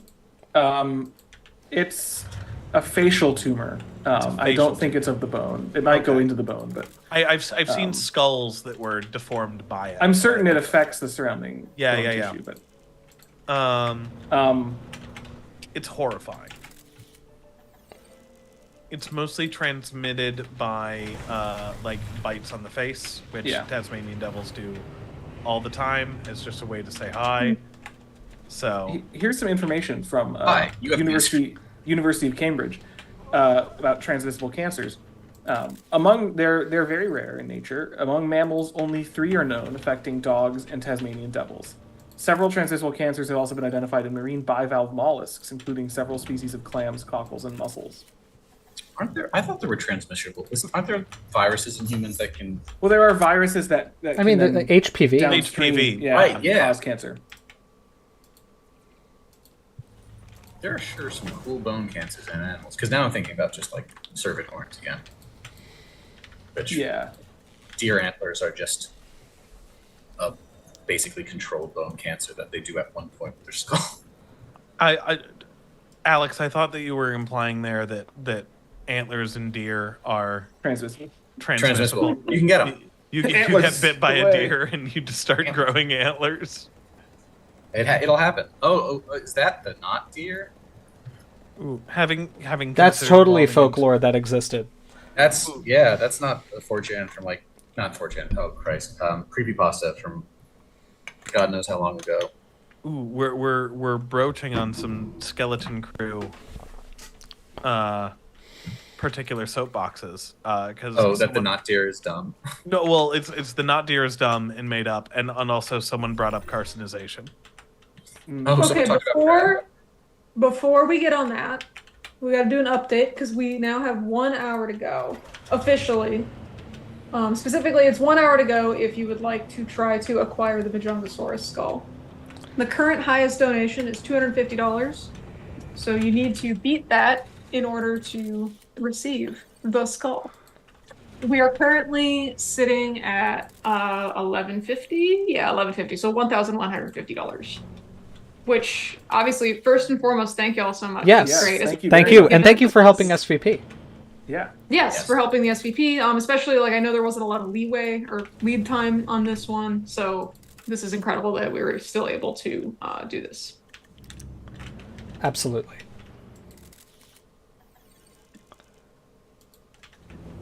But we may know who's getting the skull already. It's true. The donation to beat is $250, and there is still time to beat it if you are champing at the bit to help SVP and get this this lovely Majungasaurus skull.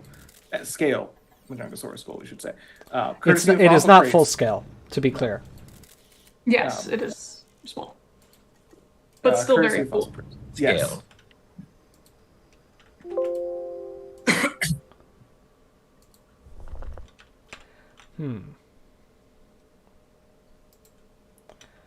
I'm approaching some limitations here. Uh-oh. This might be it. Gameplay update. James still has not completed one challenge. Yeah. These challenges do take a long time. I think I remember when I did Jurassic on this one, it took me like 8 hours. The time to beat for this one was 14 hours and 30 minutes.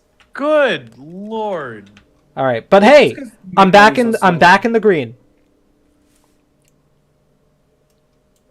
It can Ocelot, to answer your question, it does not have to be in one donation. It can be in several, but please use the same username if you donate more than once so that we can track the cumulative amount that you've donated. Yes.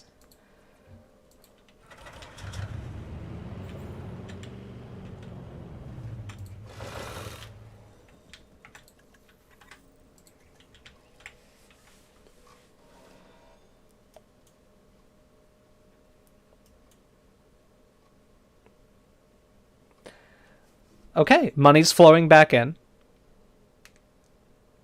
It flows. Back in the green. Derek Denuden asks, any tips or tricks for giving a talk at an academic conference? I've done posters before, but I have a talk coming up, and it seems to be a very different beast. I would say it is a different beast, but it's actually, you will probably find, at least I find, it's better. It's because you have like 15 minutes, and then you're done. And then you can just enjoy the rest of the conference and not have to think about that. And you don't have to stand around a poster for several hours. How did that get out? I don't know. I think he phased out. And now everyone runs away. This bodes poorly for the park. It does. But my advice would be like practice it. Practice giving the talk several times.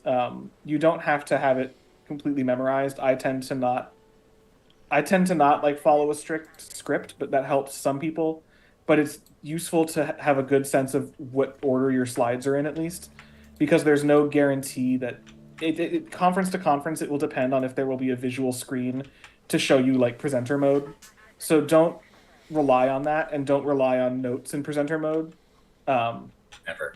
But like, never. Don't like take that as like scary, like, oh, you have to like have it memorized, but just be like, don't be so reliant on those notes that if you don't have them, it's just gonna like everything's gonna get thrown out of whack. Like I still write them down. I still make presenter notes because the act of writing them down helps me to, put in my mind what I want to say. But yeah, and just treat it. There's a lot of rules for posters that also apply for talks, which is like namely visuals first, text second. Yes. Try to minimize text. Try to maximize visual information. If there is text, try to avoid the temptation to just read it aloud. And none of it on your slides. Yeah, and keep it short. Yeah. Yeah, my advice is mostly the same. Like the biggest number one piece of advice is get your talk, like your slides done well ahead of time, like at least a week or two out, so that you have time to practice. Because ultimately, like you don't need the notes or the script or anything. If you just talk through it enough, you'll get there eventually. And like the first one is always the worst. First talk through always sucks. But Yes. you just got to get through it. Mm-hmm. And once you get through it, it only gets better. Mm-hmm. You find kind of the rhythm you want, find like the key points that you want to make sure you hit in your talk, and those ones try to memorize, like your phrasing. Like harder things, I'd work more on memorizing a phrase. Like if you're explaining a method or something that's tricky, like it's more important to get that right so that you are conveying your information correctly, but also so you don't stumble over it, and that because that can throw some people off in their talks. The other reason to practice is to make sure that you're on time. Yeah. Good night, Wanda. Everyone is annoyed when good night.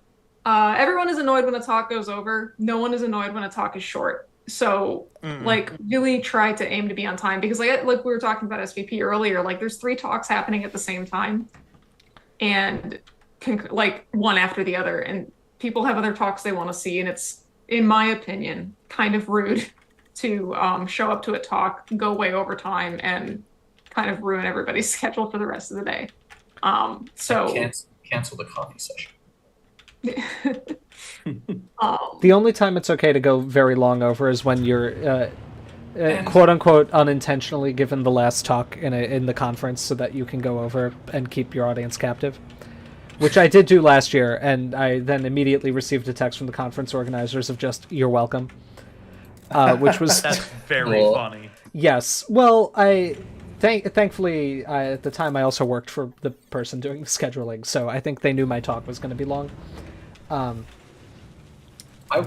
But it also gave me the opportunity to fully talk through things that otherwise I just would not have had the opportunity to do. But this is only for when you've already made a reputation as somebody who can give a talk on time, then you can go longer if you're not ruining everybody's schedule. Yes. Yeah, I don't know how people would agree with me on this. I think, now, Amelia's advice is very good. Definitely time it. You want to have a few minutes. I find that you usually want to have a minute or two spare. Mm-hmm. Just noting on that. In terms of the talk itself, I find it helps me a lot, and I generally find I remember talks that have somewhere in there, either it's at the beginning or the end, just one good and just one solid little joke. I like a joke. Mm-hmm. Not too many. Don't do more than one. Do one that you're pretty sure will get a chuckle. It doesn't have to be raucous. Hey, It's Scott something- Johnston. Hey, Oh, cool. Ooh, who's wait a minute. that? But if it's a joke Thank you that for the $15, Scott you Johnston. think will Yeah, do no well, problem. and it's not mean, it's just like, something fun, just something very light, a little play on maybe your subject or something you're looking at. You'll feel good if it gets a chuckle. It'll help you relax. Yeah. And it's, it makes it's just kind of light. Again, these are professional talks. It shouldn't be, you shouldn't be doing you shouldn't be trying out your type 5. Unless you're me. Unless It you're also- Other way. Oh, there you go. Oh, good. It's just one little joke. If that's something you're confident in, I find helps quite a bit. Yeah. And like another thing that helps is like when you are practicing, practice it in front of a friend. Yeah. Just once, because they will like, first of all, you are not going to be speaking to an empty room. So it helps because it's very different talking to someone versus to yourself, practicing same thing. But also like they're going to have insight and advice that you might not notice. They might pick up on a typo or something that might be distracting about your layout, your visuals. Yeah, just little things like that. To add a bit of nitpickiness, like I do think it matters how slides look. I find talks that I'm more engaged in are ones that have put effort into making the presentation actually look nice and are not just black text on a white background. Like it shows on for me at least, it shows a bit more effort, a bit more professionalism, and it's just more engaging. It helps your audience too, instead of, like literally walls of text. Yeah, and it'll help you as well in presenting, because it'll feel more organic if you're not just reading off the slides, if you're not just kind of following step by step as you go. And that helps talks just to not be as miserable as some can be. I've been in some very miserable talks where someone is just reading the whole thing, start to finish, for the entire 15 minutes. And often these are also the people that go over. So Yeah. Sometimes it can be unavoidable that you have to read some of the text. Like I did a talk yeah, a few years ago where like several of the slides were just pointing out like, oh, and these are the key features that like identified this as X. So it's like, oh, it had this, this, and this. And it's like, I did have that listed out in the text because just saying a more complex anatomical feature is not great. Like it's helpful to have it written down. But if you have to do that, then it's helpful to have like transitions where instead of having it all at once and you're just reading it, be like, it has this feature. You click it, it appears with an arrow. Yeah, it has this feature. It appears with an arrow. It has this feature. It appears with an arrow. Like there are ways to, if you have to just read the text, make it engaging.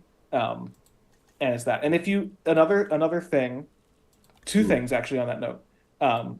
If you have if you're worried about like slide transitions making things difficult, there's always the hack of just adding another slide and just making the transition your movement to the next slide. So instead of doing like a fade or a wipe, just be like slide without the arrow, next slide has the arrow. That can save you if you're worried about that being an issue. And don't, if possible, like unless you're doing like functional anatomy that really needs videos, avoid videos if possible. Oh my god! Because without fail, those are the elements that just don't work. Don't rely on videos. Don't rely on external links because the network can go out. Like, make it as foolproof to technological issues as possible. Yeah. Because it's not often in your control, like how that's going to go. Because oftentimes you'll just give them a flash drive and send them the file, and it will be run on the conference center's computer. And so if it's something that relies on your computer to function or the internet, rethink it and try and foolproof it. Yeah, and Adam Ollis actually says in the chat, which is good advice. I'm a huge believer in black background. Oh, me too. Yeah. For slides, black background, and choose a kind of a palette of a few strong primary colors for your arrows and labels. Not too many. I'm almost always black and orange. Yep, Yeah. I love black and orange is goated because the red, I find the red's a little too sharp sometimes. I like the It's red, but orange is good too. And it is a little bit personal preference. You'll find you start to develop your visual language of like, this is what my talks look like. And that'll be nice. Also, and I'll just say this as advice. People will not remember if your first talk is not that good. Yeah. Most students give a fairly... What'd you say? Unless it's catastrophic. Well, yeah. If you vomit during it, yes, that would be a problem. That might be remembered. If you fall off of the stage onto a senior faculty member and break their ribs, they might remember that. But anything short of that, you're fine. Right. What I'm saying is many people give a fairly okay first talk. Your first talk is not going to have everybody walking out of there unless you're truly gifted at this, thinking, my lord, what an incredible speaker. Your first talk should hopefully be making people say, that was pretty good. We should keep an eye on them. That's okay. My first talk, not that great. I didn't do a great job. I've done better at every single SVP talk I've done since my first one. I don't think my first one was bad, but it wasn't one that made everybody say wow, take their glasses off they're they can't believe what they're seeing. It was fine. It was good. Now, that being said, Dalton and my first talks were great. There's never been anything like them since. They've actually only improved. But James is getting there. Thank you. The man who's given more talks than this. Okay, well, we've had an absolute ton of questions come up while that was being answered, which a phenomenal question and some hopefully very helpful answers. Let's see. There was one from a guy named Michael. Question for the whole crew: what aspects of paleo-psychom and psychom in general can be improved and or expanded upon? Kind of important, especially with the second-hand info becoming rampant nowadays. I have an unsatisfactory answer to this. Well, no, it's less that it's an aspect of psychom that needs to be improved, and it's more that of something that I think is hindering psychom as it is right now is the fact that it's having to operate in the current social media landscape, which rewards very fast, very short content, and the act of which is a peek behind the curtain. People are like, oh, your video, some people are like, oh, your videos are so long, and they've only gotten longer and longer, and it's only partly because we are brevity impaired and like to bloviate. It's more so that actually communicating these ideas, they're very complex, and they oftentimes require a lot of context and nuance that is necessary to accurately explain things and not mislead. Right. But it's harder to distill in a quick soundbite. And the quick sound bites are what's rewarded right now with engagement and algorithmic push, and it's what people are interested in. People want, give me a quick fact about a dinosaur, and I'm like, well, most quick facts about a dinosaur, if we were being really strict to what is a fact, would be, we know that it had a femur, and the femur was this long, right? That's a fast fact about a dinosaur, but it's not very interesting or engaging. So it's not something that SciComm can really improve. Unfortunately, it's that we need to be willing to give content in general more grace and more time and be less algorithm and click driven. But that's a problem that I don't know how to solve. We must destroy the internet. Well, I mean that there's an option. I mean, I think one thing is, I think if people want to support good SciComm, you should, and that's not a plug for our Patreon or anything. But it can be. It could be. Subscribe to the Skeleton Crew Patreon. I mean, recognize as a viewer that if you are being communicated an idea within 30 seconds to a minute and a half or whatever, whatever the normal length of a TikTok or a Reel or a YouTube short is, understand you're not actually learning it. And I have to remind myself this, because sometimes I'll see one on, there's a couple of linguistics influencers who I like, and I like learning about linguistics, and I'm like, ooh, now I've learned about this concept, and I'm like, no, I haven't. I always have to turn it off and be like, no, you don't actually know about that now. You saw somebody talk about it for a minute. Yeah. Right? If there's something you're really fascinated in, do seek out the really high quality and thorough investigations of it. and try to support those kinds of content, because like eventually there will be a push away from very heavily algorithmic social media. I hope. I don't think this is a one-way street. I don't know. It's feeling pretty grim. Yeah, I mean it is, but I still don't think it's a one-way street. Yeah. Also, Curious Tank on here saying the stun locks don't help the video length. No, but they help the fact that we're friends. Yes. Yeah. We like to talk to each other. Yes. This isn't a Mythbusters situation where it's like, oh, did you know that they weren't friends behind the scenes? Oh, it's like, oh, Like no, Penn Teller? everyone's incredibly aware that we're good friends behind the scenes. Right. And you know what? Also, a lot of the stun locks have been the source of a lot of very beloved bits. Yes. And so, they will stay. I do think our more fun videos have tended to be the ones that do kind of relax from the constraint of being about what they have to be about. Mm-hmm. But to get back on the topic of SciComm, and I think I will just like kind of put a point on the statement that it's kind of down to our current media landscape, because like I think that I might hazard to say that the most effective SciComm I have the most effective like nature SciComm that I've ever experienced has been the Crocodile Hunter. Right. And having a longer form dedicated show or series of shows that are delving into the minutiae of like these like little off the cuff documentaries about these different animals and stuff, and interacting with them, and showing someone who's enthusiastic working with them and seeing them interact in their natural environment and all that is so incredibly formative for like breeding this current generation of people who like animals and stuff, that I think that like our current attitude towards the natural world would be a whole lot different without Steve Irwin. Mm-hmm. Unfortunately, there kind of isn't a way to do something one-to-one the same as what Steve did with paleontology, for several reasons. One, try to wrestle the bones. Yeah, one, our animals happen to be dead. So it's way less interesting to go find them like attacking things out in the wild and all that sort of stuff. And two, the process of paleontology takes a real long time. Right. Yeah. It's very nice to see in the chat that everyone likes the stun locks. Thank you. Yes. I'm also, I apologize if we came across as slightly cantankerous about that.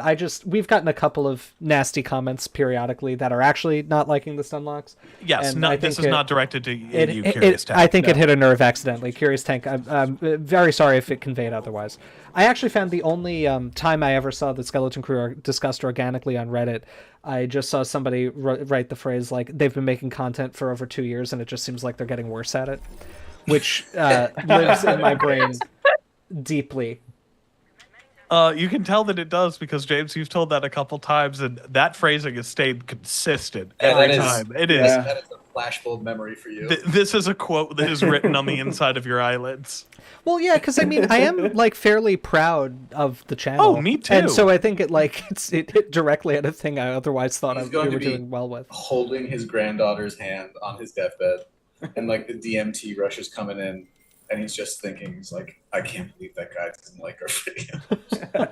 Well, like, the way that I think about it, which is related to some other negative organic comments that we saw recently, is like, if we didn't have the stun locks, if we didn't have all these other things that make us different, we would just be like every other content creator for paleo. Like, it's one of the things that sets us apart. I think it's for the better. I do too. Mm-hmm. Also, it is very funny to have these giant, horrifying robotic arms spraying mystery medicine over an animal that weighs probably as much as Jake here. Right. And the helicopter transporting it. It is part of the inherent humor of the Jurassic World evolution games. There's like, no matter how big or small an animal is, it will be transported 20 feet by helicopter. Yeah. I think it works for the vibe of the universe. It does. Yeah. It really does. It almost like I just had the thought. It almost seems like it's an overcompensation from what happened in Jurassic Park, where it's like everything's hands off and everything's automated and all this sort of stuff, and everything's run by one guy, and it's just like Jurassic World is like everything's run by 20 people. We're having a fleet of helicopters to move every animal 20 inches. Yeah, what's the carbon footprint on a place like this? Horrible. Is Taylor Swift running here? She is. Your helicopter bed. Also, yeah, Adam Ollis, get new material. You're being called out for joke repeating. Yeah, I will also say I've definitely been influenced by like crocodile hunter type stuff, and like I think in an ideal world I would like the skeleton crew to move toward making things that are much more about us doing paleontology in practice. Same. And we've got some tentative plans for at least one thing along those lines. We but do. There are a lot of limitations on what we can do there, just given that like they're not our specimens. We need to respect embargo rules XYZ. Yeah, I mean, like you guys should have seen the amount of paperwork and all the hoops I needed to jump through to get approval to just film in the Kronosaurus for the Kronosaurus episode, which again, that's a publicly on display specimen. Like any of you can come to the HM&H and just see our chrono, and it was a whole big. It wasn't like absolutely onerous to get it set up, and like I understand why why all the red tape and paperwork is there in the first place. But it was a fun fact for those of you who want to get a little bit of a peek behind the curtain. I got approval to film that like the day or two before it came out. So like we had fully filmed that video with another intro, just in case I couldn't actually make it in there. And I got approved, like, I believe it was a day before the thing actually came out. Yeah, something like that. It was really tight. I remember we had basically just decided, like, okay, I guess this isn't going to work out, and then we got approval. Yes. Like one thing a lot of people aren't aware of, specimens are copyrighted. Like, the museum that owns them owns the right to intellectual property that is generated with them. Is that true for all museums, though? I think it's generally true. It might not be universal. There might be some that don't, but I feel like the Smithsonian is different because those are all public property, right? Technically. I mean, even so, there are still agreements you have to sign if you need digital data from the Smithsonian. Right. Like, and I think like the kind of assumption is like, yeah, if it's on public display, it's like, you're not going to be, the museum is not going to be like bloodthirsty about going after everybody's taking a picture of the thing out in the hall, but like. We get permission for anything we post on social media or put in a video. Like when I'm at a museum, I specifically ask, hey, can I take a picture of this? Can I use this in social media? Ever since we've had the channel ask, can I use this in a video for the channel? It's just a thing you kind of have to start doing. Yeah. So hang on, let me just scroll up really quickly. So I want to be able to attribute this. Yeah, so this is something that the King of the Dinos has been asking. And apologies we haven't gotten to it yet. It's just been a lot of questions. But the question is, what advice would you give to someone who wants to go in the field that has extreme social anxiety? And there's a few things that I can think of. Because I am a pretty anxious person, and I have suffered from social anxiety in the past. I can't, compare severity. I wouldn't want to even try to do that. I don't know your situation or any individual person's situation. But, when I go to a conference, I find it enormously difficult mentally to try and go up to someone, especially someone who I've never met, and be like, I want to meet and talk to you. There are certain things you can do to help with that, which is, if you know there's someone you want to meet and talk to, emailing them ahead of time can help to kind of bridge that mental gap a little bit. But there is an answer that I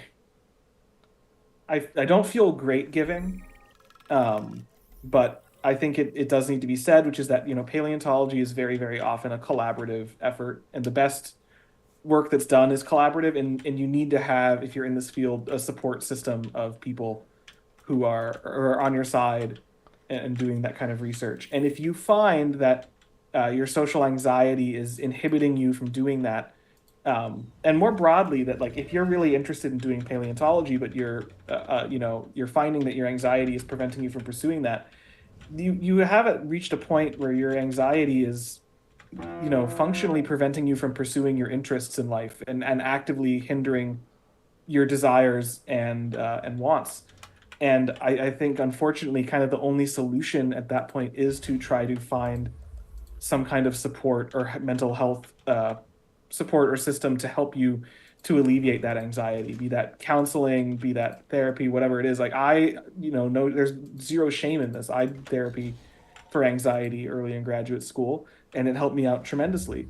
And I'm in therapy now. I think that same here. If you're at the point where it is that your anxiety is so severely limiting your opportunities in life, I think you owe it to yourself to try to get help for that, because there is help that you can get, and you will find that your life is so much better if you pursue that.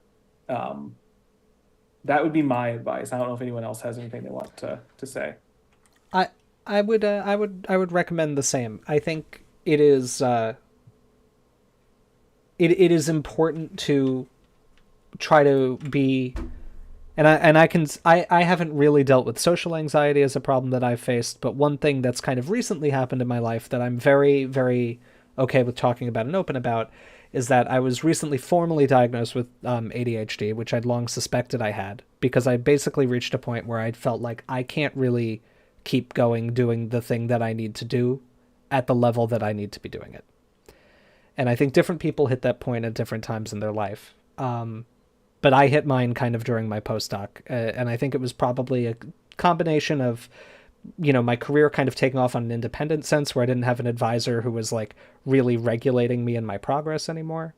Starting the channel, living fully independently away from a lot of friends and all of that. But regardless of regardless of like what the specific circumstances were, I just kind of sat down with myself and I said, like, whatever mental block you have about actually seeking help for this sort of stuff from a professional, like, do your best to set that aside and, come on, let's go get the help we need. And I've been now on some prescription medication to treat ADHD symptoms for a few weeks now, and I found it transformative.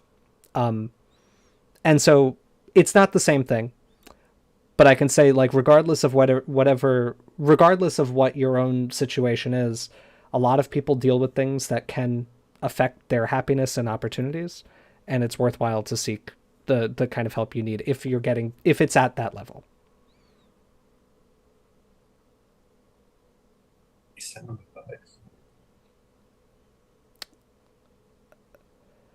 Yes, Kevin, it does hit like a semi-truck. I wrote a 20,000 word paper in a week after starting the medication. Cool.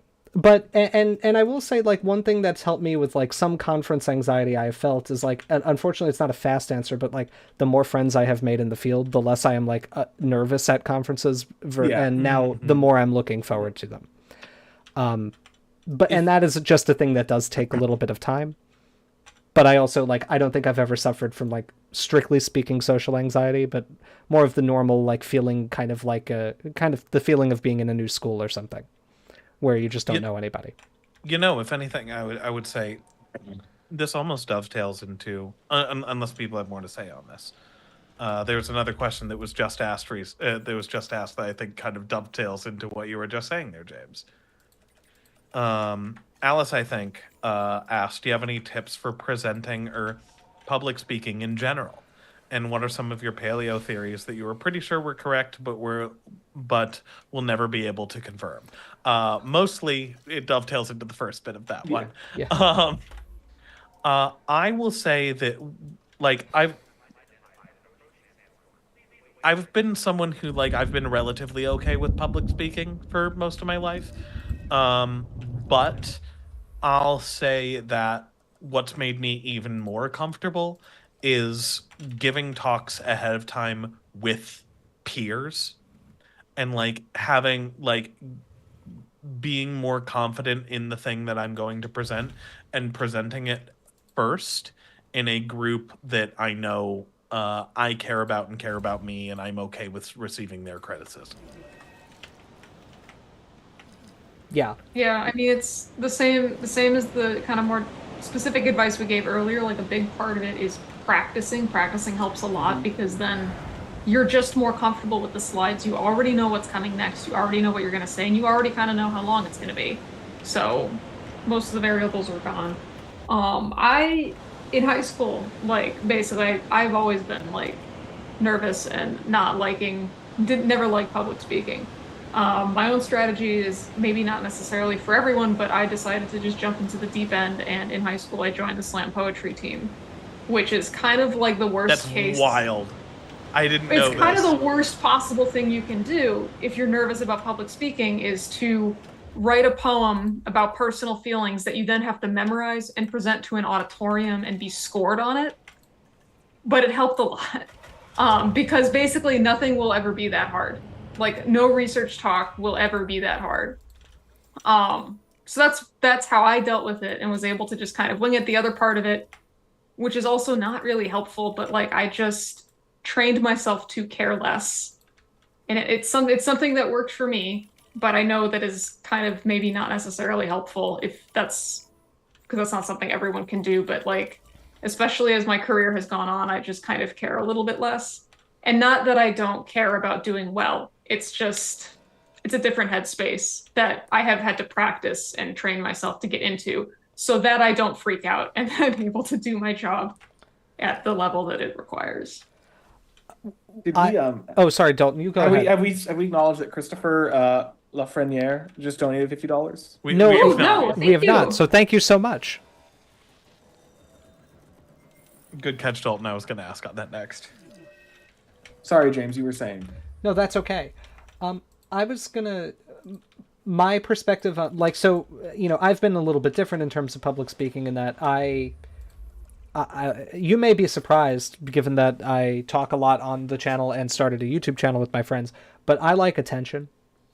And so I know. So this is the first I'm hearing about this. James Napoli? Yes. So I do like attention. This is a known quantity for me. What I think I had was like not really a fear of public speaking, but I had a little bit of the kind of self-confidence of like, I'm going to be great at this. I don't need to practice at it. And you still do. Mm-hmm. This is something I kind of had gotten over maybe by the time I was out of like high school. But what I've found very helpful is I try when I listen to talks or presentations by anybody that I really like, I do try to study it like I'm studying a craft. And I think, how are they doing this? And what is down to like, how do they inflect certain points? How do they like modulate their pace and tone when they're trying to say something important versus when they're not? How do you do all of these things? How do you kind of portray the character a little bit? And I've emulated that a little bit in my specific voice I give talks in. It's okay to be inspired by other people. Like, there was a time in college I watched a lot of TED Talks, mostly just to see, like, okay, this is supposed to be a really prestigious speaking opportunity. Like, what do people giving TED Talks do? Yeah. It's something to think about. Although it's certainly not a one-size-fits-all kind of thing. That's something that Carr did in our class. He pulled up TED Talks for us to watch as like the independent study kind of research class. Like, we had to give a talk at the end of it. And that was part of how he advised us to think about or to learn how to give talks was by watching other people who are good at talking do it. It's helpful. It is like, again, it's a skill like any other. If you can learn about how to, like, I don't know, how to do pretty much anything from watching somebody do it, you can learn how to give a good talk by watching other people giving good talks. Mm-hmm. To the point that I know, like, oratory used to be a thing that was taught in, like, prep schools. Like just the art of giving a speech, which is something we're, like, so far away from now. But, I can see the value in having that as a thing. God, I kind of wish I'd take an oratory class. I think I have never, I have not been tremendously bothered by public speaking, just in my background, but I wouldn't be surprised if a lot of that comes from the fact that I did do a lot of theater growing up in school. That tracks. The only actual theater kid member of the skeleton crew. I did not do theater. I was about to say, Amelia. Alex, Amelia Zemo, who I've never heard of before. Oh wow! Donated $15. What? I feel like I'm getting clowned on. But yeah, like it's. I did a lot of theater, and I think a lot of like, it's kind of an immersion thing where you end up doing a lot of performances and you do it often. So kind of to the note of Amelia doing slam poetry, if you can find like outlets that are just for fun, that engage the kind of muscles that public speaking engages, that will help you to overcome just any intimidation that there is of like, hey, I'm going to be the center of attention in front of a large audience. Like that like flexing that muscle will help to alleviate that, I think. Once you have that, like once you've done it a few times and you're like, yeah, then there's the nerves really, I think, do tend to go away quite a bit. Like the only thing I get nervous about for talks anymore is not like, oh, I'm going to be delivering this information and stuff. I still get nervous of, is someone in the audience going to have, some specimen that I don't know about that's just like, oh, you're wrong? Or is there going to be questions that are difficult to answer? And, that can happen, but in my experience, it hasn't. So. And not if your talk is the perfect length. Yeah, no time for questions. Goodbye. No time for questions. Come find me afterwards, and then just be like the wind and gone. Throw one of those ninja smoke bombs. Actually, just speaking of disappearing after talks, I don't know if you saw this, Dalton. Someone mentioned in the chat that apparently there's a very good zoo and aquarium in Minneapolis. Hot diggity dog. So well, I will be disappearing after some talks. Sounds like Zoo Time might be engaged. We were explaining Zoo Time when you were away. Oh, were you really? Yes, to the audience.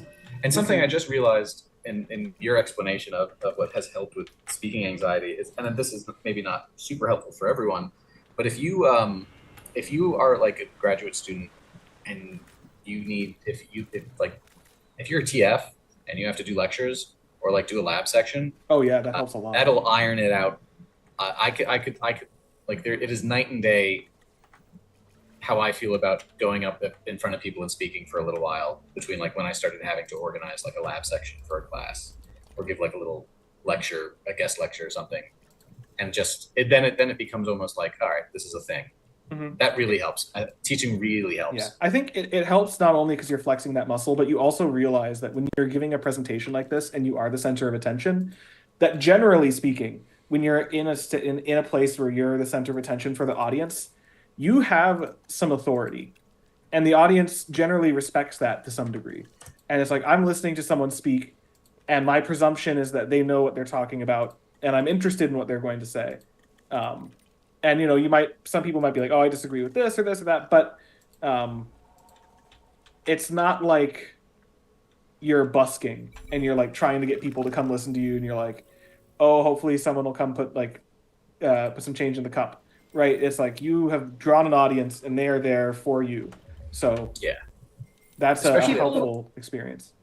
People have gone through the abstract book and circled the talk. Like that's like how it works. Is you get the abstract, you get the list of talks and things happening, and before the sessions, most people sit there and kind of circle the ones they want to go see. Oh, I do. So like either they're in that room because they specifically wanted to see your talk, or because they're interested in that session more broadly, which is still like your talk isn't boring enough that it made them want to leave and go to another session, theoretically, because they can also do that. So, right. And even before that, for SVP at least, right, there's a panel of people that are looking through, especially the talks, really very especially the talks at the abstracts, and they're like, this seems competent, or at least well conceived or well structured in how it's been pitched, and this is something people will be interested in. Also, from Jackson here a little bit ago, gotta say, happy to see this. Jackson said, unironically, watching the Skeleton Crew has made me better at talking to people about paleontology. Oh, well, that's we like that's to hear fabulous. That. We love to hear it. Yes, that's the point, part of it. You don't think we're too lenient? And a bunch of people are agreeing, which is also really cool. And that's what I like to hear. Yeah. Oh, you 1849KA, catchy username there, buddy, said, it's definitely helped me move beyond amateur enthusiast pedantry and better understand the expert mindset and priorities. Good. Genuinely, Excellent. Thank you. That's phenomenal to hear. Every mind Good. we can lift out of pedant mindset is a soul save. Yes, and that's a real goal of ours. Like, one thing that I think is bad for SciComm is that we could talk about which personalities are responsible for this, but I'm not going to name names. But a lot of it has kind of descended into like just pedantic fact checking and accuracy assessment. And like, while we probably will eventually make videos talking about the accuracy of some portrayals of dinosaurs, that school of SciComm is, I think, much inferior to what seems to have been dominant through the 80s and like most of the 90s, where it was really people trying to inspire and trying to get people to understand pretty important concepts through familiar language and example. Like, I think of like, I grew up reading books by like Richard Feynman, Carl Sagan. Like, that was much better SciComm, I think, than like the kind of, well, actually, this scene in Titanic, the stars are wrong. I'll say this anecdotally. I have never met a person who, when they were in, something died, James. I know, it's a Stegosaurus. Oh, rip. Rip. Well, more of them are going to. Yep. If this is to be believed. No, they're going somewhere else. Okay. Don't worry. So Nice. I have never met a person who has ever had their interest in any subject increased by people just telling them that they're wrong. Yeah. And just actualying them. Right. Generally speaking, it's like the pivot, the most is like the pivot from like, hey, so it's an interesting reason why people say that, and then an explanation. But I've never met someone who I've talked to and just been like, oh, hey, what made you want to come to this talk? What made you interested in the field that you like to pursue? And then them going, well, I was really interested in cars, and I was I went to a car show with one of my friends, and I pointed at a car, and I said, oh, I really like this one, and called it by the wrong brand, and they yelled at me in front of people and said I was dumb, and so now I wanted to do it. Like, that doesn't happen. Right, that's not a situation, to quote John Mulaney. No. Yeah. I think, yeah, right. Like, if you can envision, right, if you're someone who's like, I don't know, you're there because your kid is into dinosaurs, and you're walking around and you're pointing at things, or maybe saying something you remember hearing once, and a 16-year-old approaches you and you're like, actually, idiot, it's the glove. You're not gonna. No one has that interaction, or even a docent, maybe someone who works there, a volunteer, is like, it's actually not that. Like, no, that interaction is never going to lead to anyone being more curious. The fact that you know a fact they don't. That's also why docents don't do that. Exactly. I've never met a docent at a natural history museum who has just actually'd someone like that, unless they were using it as like a kind segue into a point of like someone like pointing in an Allosaurus. This happened in Michigan back in the day when we used to have an Allosaurus, pointing in an Allosaurus and saying, oh, look, a T-Rex.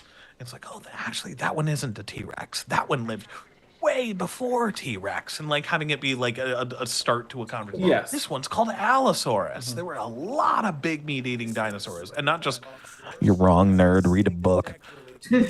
Right. Yes, which we do on the channel to each other for fun. Don't do that to strangers. Please don't. Yeah, the number of times Alex has told me to read a book is... Which is a cool thing to say to Scott. Because I understand that you can't. We caught James and I caused a mutual friend to be genuinely concerned because we were having a fake argument in which he yelled at me to read a book. Yeah, well, I think the exact word was, "You spent all the money on all those books. Why don't you read one of them?" Yeah, it was. That's really funny. Jeez. Louise. We were in the office, and that's wild. I don't even remember the context, like what we were arguing about, but it doesn't matter. We laughed about it, and like oh my God, Hunter Laypalm donated $300. Wow! There's a new. Wow. There's Hey, a And Logan, Cole Counts guess donated what? $100. Oh my goodness! Oh my Oh, it's God. the Logan, you've final been stretch. I dethroned. think it's getting big. Yeah. Hey, there was another donation that happened in there that. Well, maybe Oh, we'll see. And Nick Wada, $200. Oh my God! And Alexander and Gov, $10. Why did they all come like this? So It's we have Ken. 11 People are minutes. trying to get Okay. in. And Dalton Meyer donated $20. Yeah. Thanks, Dalton. And I really Wow, pushed us over it the really edge. is. It must be the website refreshing. It must be. Yeah. Okay. I need to do Good some lord. because I think Nick is now up to 300, and then we Holy have moly. a new contender. Are we tied at 300? If you donate more, it does stack, Logan. Yes. Yes. Yeah, it's a total. Cumulative. You can tell he was genuinely upset because it went no. Hey. He hit the K there. He's up. Do it, Logan. You can't let him steal it from you. This is intense. The battle for Majunga.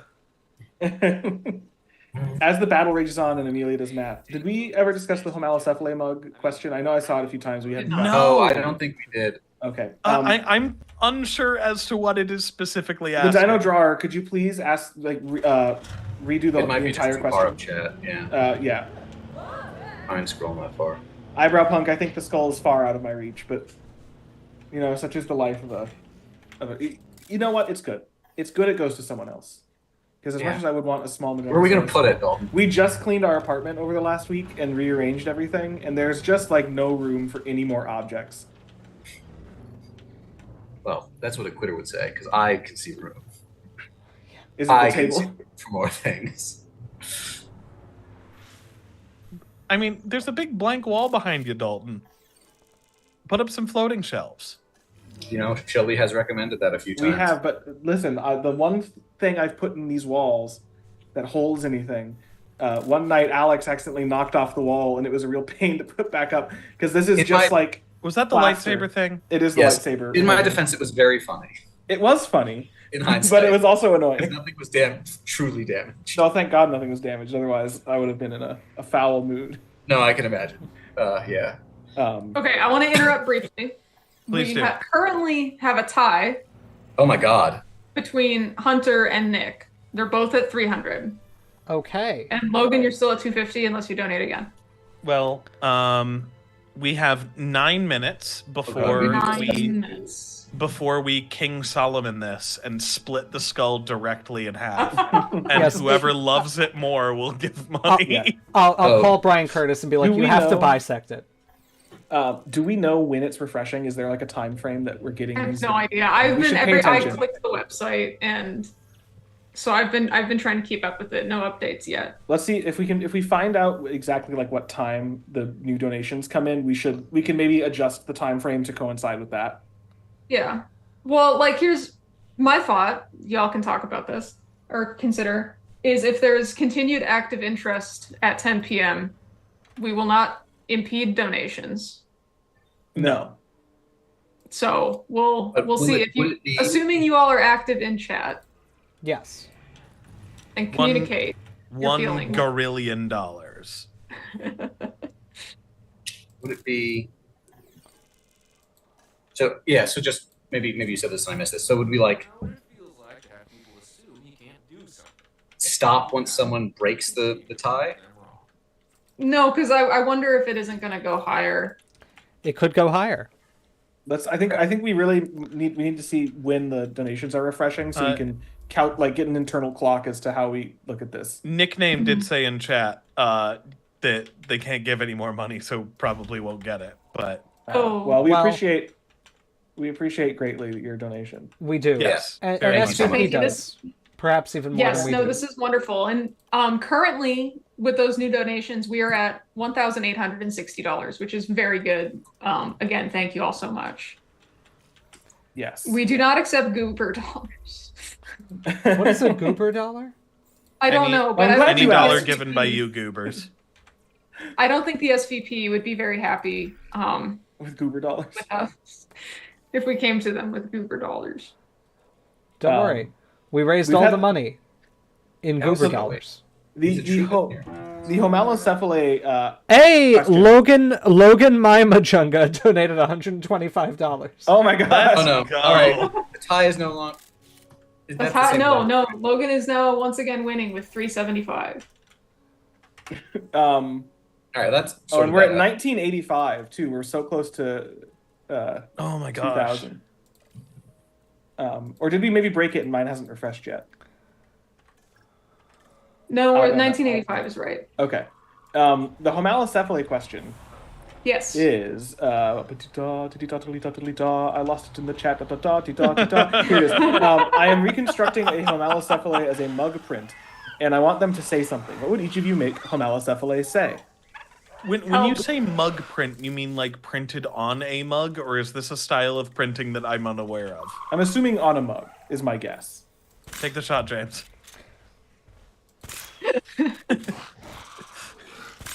The ornithopter is incredibly cool.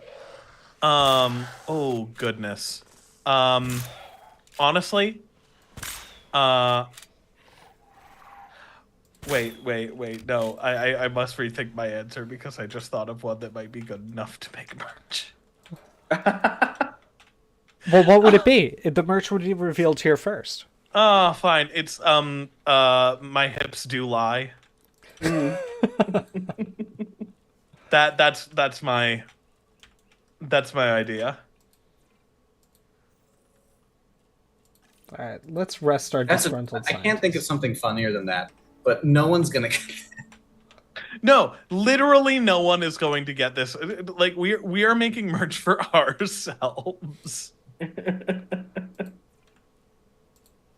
Something about like flat-headed.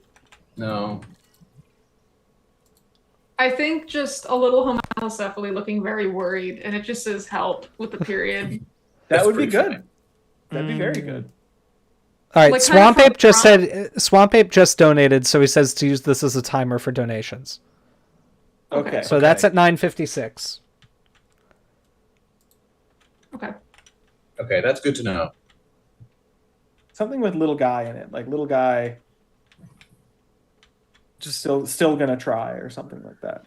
Maybe just I'm just a girl. Oh, I'm just a girl. Oh, so good. I'm literally just a girl. Okay, it just came in. I think it just is random. So, because that was only like a minute. Huh. I think it is just random.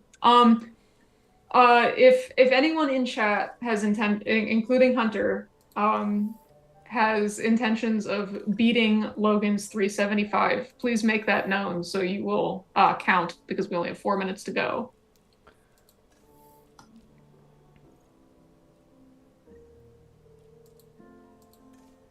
And Swamp Ape, thank you for pushing us right to 2000. Yes. That's so cool. Yeah, that's big. It's good to have. We like big round numbers. We do. We're simple. We're paleontologists. We like it when we can easily divide and multiply our numbers. Yes, we do. It's good when the math is easy. Adamolos, I'm about to make a very impressive donation. I'm excited, Adamolos.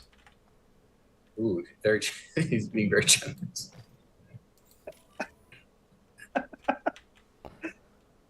And someone asked if the title of the stream was a reference to something, and I don't remember what you asked, but I know that the answer. Lord of the Rings. It's not a Lord of the Rings reference. It is a Dune reference. Yes. And that's an important distinction. Rings, but cooler.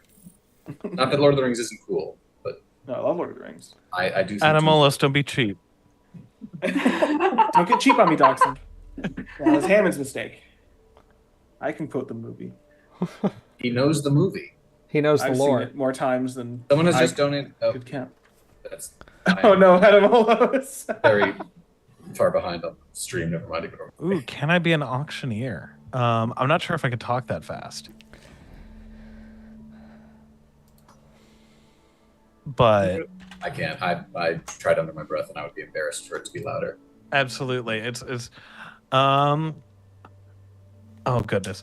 All right, everybody. We have a Majungasaurus skull here. It's a scale model of a Majungasaurus skull provided to us from, oh, God, who is it? From Fossil Crates. from the good folks at Fossil Crates, discovered from the late Cretaceous of Madagascar. Wow, I'm making my mouth go faster than my brain, and it's showing.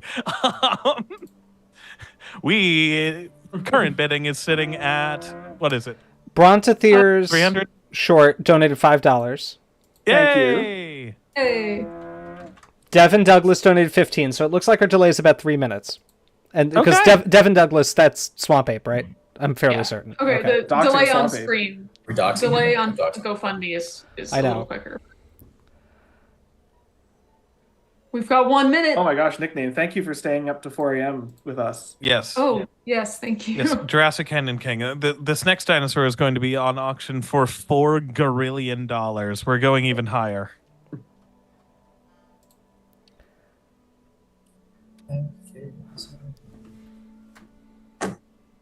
Ooh, oh, yes. There was a part 2 to Alice, I think's question. Yes. What are Yes. some of your pet theories that you are pretty sure are real, but are not able to be confirmed in the fossil record? I think I've said mine before. At least. Okay, I'll say mine is one that has not yet been confirmed in the fossil record, but I think could be. I think that it's only a matter of time before we find a marine Spinosaur. Interesting. Okay. Something that I don't think can be confirmed in the fossil record. Just like groups that survived like recently in the deep sea. I have a bunch of thoughts on stuff that might have not mostly invertebrates, because it seems that fish turnover in the deep sea is pretty recent. Yeah. That most fish that live in the deep sea now are pretty modern groups, as opposed to archaic groups. There are like a handful of exceptions, but yeah, marine turn-up, that kind of the exchange in the marine fauna and fish, but maybe some like orthocones or something because I can see it. I have some hypotheses. Wouldn't you like to know?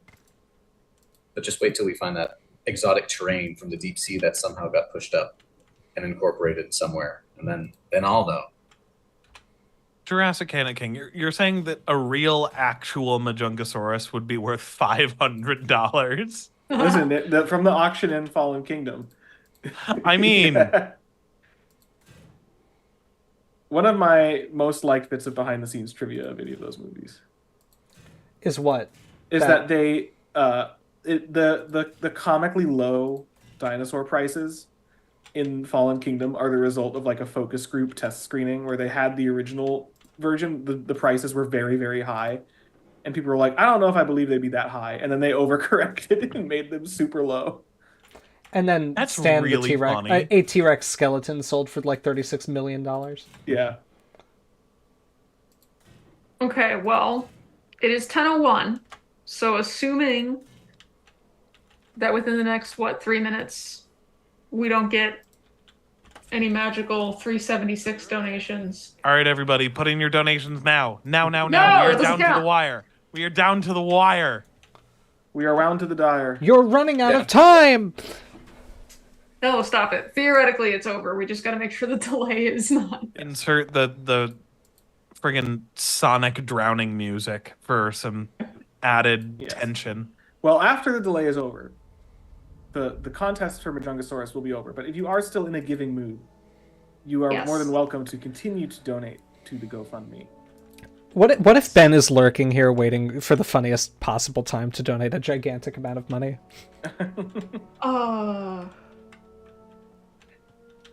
That would be unfortunate for Logan, but very funny. What if Mr. Hector HVAC Oh waits my for god, now we haven't seen Victor in ages. to have his triumphant return? With the steel chair. I hope Victor is- Hector as well. But Me for too. although no, it's been a while since we've seen him, so I hope Maybe he's all the right. HVAC's got him. Maybe we said something that He got sucked up into the ducts. Perhaps he didn't like being worshipped as a god by paleontologists. That's what happens when you don't get your ducks in a row. Boo. James, can I Boo. ask Why do you keep building these ranger stations? This isn't I'm a sure you ranger have a station. reason. This I is just don't know. This is a fossil expedition station. Oh, I keep deleting it as the first thing whenever I run out of money. I see. Well, that makes sense. I am helicopter blind apparently and didn't realize that it was not the same building. Helicopter blind. That also that reminds me. Last night when I watched the Blues Brothers with my friends, because none of them had seen it before, they were all just so flabbergasted by the ending with all of the. Hey, look! I donated $20. Look at that! Wow. James, you didn't get the skull. I didn't get it. $1 trillion donated $5. Hey, wait a second. Funny guy.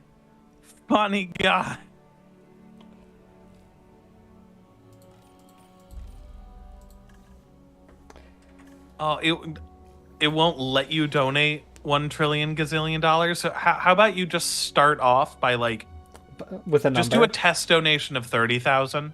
Yeah, exactly. See where it goes from there. At 10:05, so like in a minute, I will call it. Because I think by then everybody who donated before 10 should be in. Because James, you donated like just before 10, right? I think so, yeah. It took a few minutes for my donation to go through. I noticed it was like refreshing for a little while.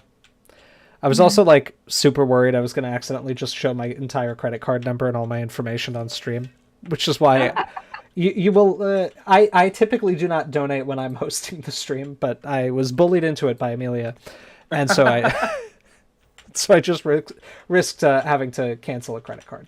You could always do it on your phone. Yeah, but I didn't do that. So Okay, it is 10:05, so officially, Logan has won the skull. congratulations, Logan. Well done, Jason, Logan. Thank you. So You've done it. what we need you to do is forward us your GoFundMe confirmation email to our email, and then we will be able to facilitate things after that. Yes. I will put our email in the chat. It's on our channel bio too. It is on our channel bio, yes. Yeah, should you lose it. Congratulations, Logan. And thank you so much. And thank you. This Yes. is awesome. The Society of Vertebrate Paleontology will look upon your donation with kindness. Yes. That is a very ominous sentence, I have to say. I'm sorry, I The didn't mean it that way. society. No. It's a very true sentence, but just it's been pointed out by some of my friends who are not paleo people, but just the professional organization being the Society of Vertebrate Paleontology really gives the air of like backroom, like spooky dealings. I suppose I can see that. I do see where they're coming from. I've never personally thought that, but I get it. No. It's like you must be a member of This is the society. That's another film. That's another crazy picture. Movie that I like a lot, but I will recommend it only if you like a particular kind of film. So don't get mad at me if you see it and you don't like it. What's the particular kind of film? Goopy. Movies, if you like the substance, you will like Society. Is what I'll say. I better watch Society. I heard we live in one of those. That's been said Yes, actually, the sequel by to that. smarter minds than mine. Yeah, the sequel's out. Yeah, it is. Yeah, I'm excited. I do. My priority is Megalopolis, but I also want to see it. Genuinely, Dalton and Alex, if I wasn't going to Romania in short order, I would try to make a trip down so we could have a double feature day. I know. I would do that. I'm feeling very vindicated because I've been very mild on the first one, and I'm pleased. I think I'm pleased with the outcome here. You're happy that nobody else likes it. This is how I felt when it looked like TikTok was going to be banned. Just But yeah, It's time to Time to wrap it up. upstairs. we should Kevin, wrap it up. Kevin, what's your terrible news? Is it that Joker 2 is very bad? Because that's why that's I what want I'm to see counting it. on. That's got me excited. Yeah, We were the thing I was talking about a minute ago was Alex Dalton and I floated the idea of a Joker Megalopolis double double feature of just wild, terrible movies. So I think I would actually Then I have really good news. like Megalopolis. Everything I've seen from it, it seems like the movie I might unironically enjoy. No, it really is. I'm not even joking. Every single time I see a review of it, it is just further cementing Alex would love this and won't. And It's sincere. As soon as Alex watches this, he's not going to talk about anything else for 2 months. Well, based on how much I enjoyed the substance, if it could dislodge the substance from my brain, that would be something. That's fair. Also, that's another very funny sentence. If this could dislodge the substance from my brain. The substance in my brain is really we've been asked several times about Loki ceratops. What we think about? I'm not a ceratopsian worker. I think it looks cool. Opinion. It is cool looking. I don't know anything about it being a valid taxa or not. Yeah, I mean, it certainly seems to be, but I don't really know enough to say. But it looks cool. As someone who doesn't work on it, my default kind of stance is assume valid until like proven otherwise. And I don't think for me I haven't proven otherwise. But I also don't keep up with that literature. So yeah, I find it mildly tedious how many people seem to go out of their way to like try to instantly assassinate any new taxon of just like, oh no, that's clearly this. I'm like, why? You haven't been dead for many millions of years. Right. It's already been assassinated. Look at this Amargasaurus, by the way. That answer also applies to the question in chat about Dasypterus and Miragaia, which is, I know a paper recently synonymized them. I don't know enough about Stegosaur taxonomy to comment further. Oh my god. My Compsognathus have become wild and unrestrained. How does this keep happening? Maybe the solution to keeping Compsognathus isn't like 20-foot tall electrified steel rails and it's like a Rubbermaid tin. Yeah.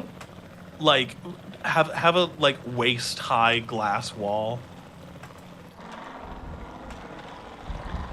Somehow I managed to bring a dinosaur back. Thank you, Riley. Like back in time, yeah, I think we'd have a bad time. But if you raise something from an egg in the modern, probably not. Yeah, I agree. What was the question? If we like spontaneously brought a dinosaur back from the Cretaceous to now, would it just like instantly die from stress? Nah. People who were caring for it probably would. But if you raise something from an egg, I think it's different. I think you'd be surprised. It's insane how instantly all of the power goes off when these storms happen. Well, you know, when there's a storm, the power plant can't be on.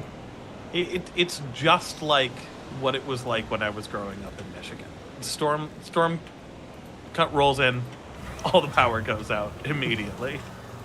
Mr. Hammond, we've designed every power plant to immediately shut off if it receives 2 inches of rain or wind speeds over 6 miles per hour. Very good. Spared no expense. Spared no expense. I feel like there's just have, like, underground power, right? Like run it underground. They should, yeah. They should have that.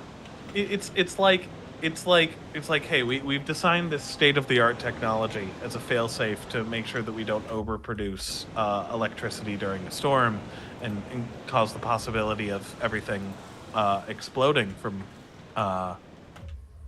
the transformers blowing. I don't know. I'm not an electrician. I'm pulling all of these words out of my ass. Ah, yes, the transformer. By Transformers.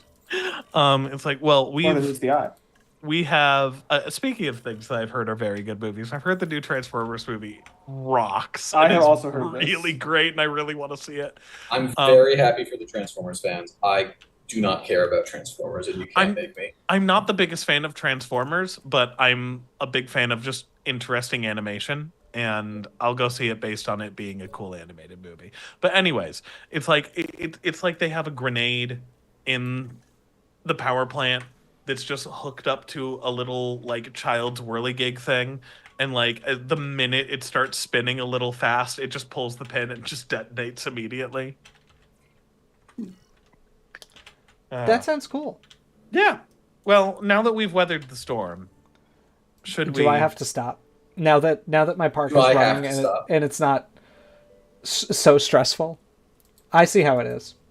Well, James, you can keep going. No, I could, but I also have to go to work tomorrow. Yeah, same. Well, in that case, I think we can. HVAC is not really still a running joke too much. Just it's a just fond memory. It's a fond memory. Yes, we don't talk about it all the time, but if Hector ever reappears, he will be looked upon extremely fondly. Friggin' Ecstasy of Gold from Sergio Leone starts playing, and Hector, bum, bum, he comes bearing gifts in his fair form of Ennatar. All right, I'll stop. We're gonna get copyright struck. Well, thank you. So I'm saving this game, because maybe we'll return to this challenge mode one day for a future stream. This is actually kind of fun, and my computer didn't even crash for the second half of this. It truly a Christmas miracle, or whatever holiday this is, an SVP miracle. Is it an SVP miracle? In SVP. But really, sincerely, from me at the very least, thank you all. Just from James. Just from James. Everybody else is mad that you especially helped. James. Yes. And in our ability to speak for the society, Yes. they thank you as well. Yeah. They do. I am certain they do. Because what you've done today is a huge help in, kind of facilitating this meeting going on and continuing to go on. And if you didn't already think that was important, I think it's really important because, as I'm sure many of my friends can attest, this is really an important place for students and young people in the field to meet people and make the context they need. Yes. And we're just really happy that we were able to play the role that we could in helping support the society. But we want to thank all of you so much for your generosity. This is really, really, really kind of you and really important, and we just couldn't thank you enough. So thank you all.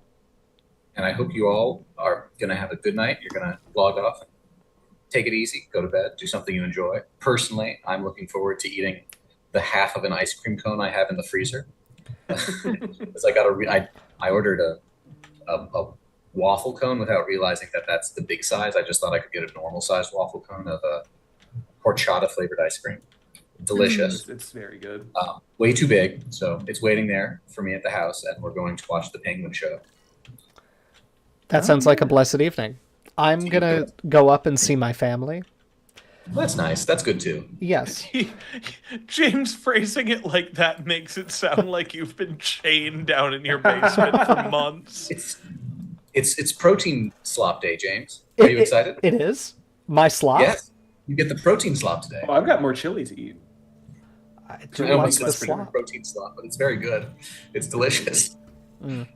All right, I gotta regruntle some of these people before I could breed a Carnotaurus. So I'll save the Carnotaurus for next time. Regruntle for some protein slop. Yes. This is getting bad. Well,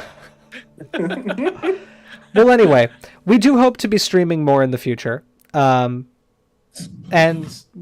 perhaps we will revisit this park and we'll see if I can weather yet another storm. Things seem to be holding steady. I've got $1 million as opposed to taking pictures of dinosaurs to raise tiny amounts. I think you may have made it past the early phase of extremely likely failure to now the semi-stable stage where it's just now going to take 8 to 14 hours to finish the job. Right.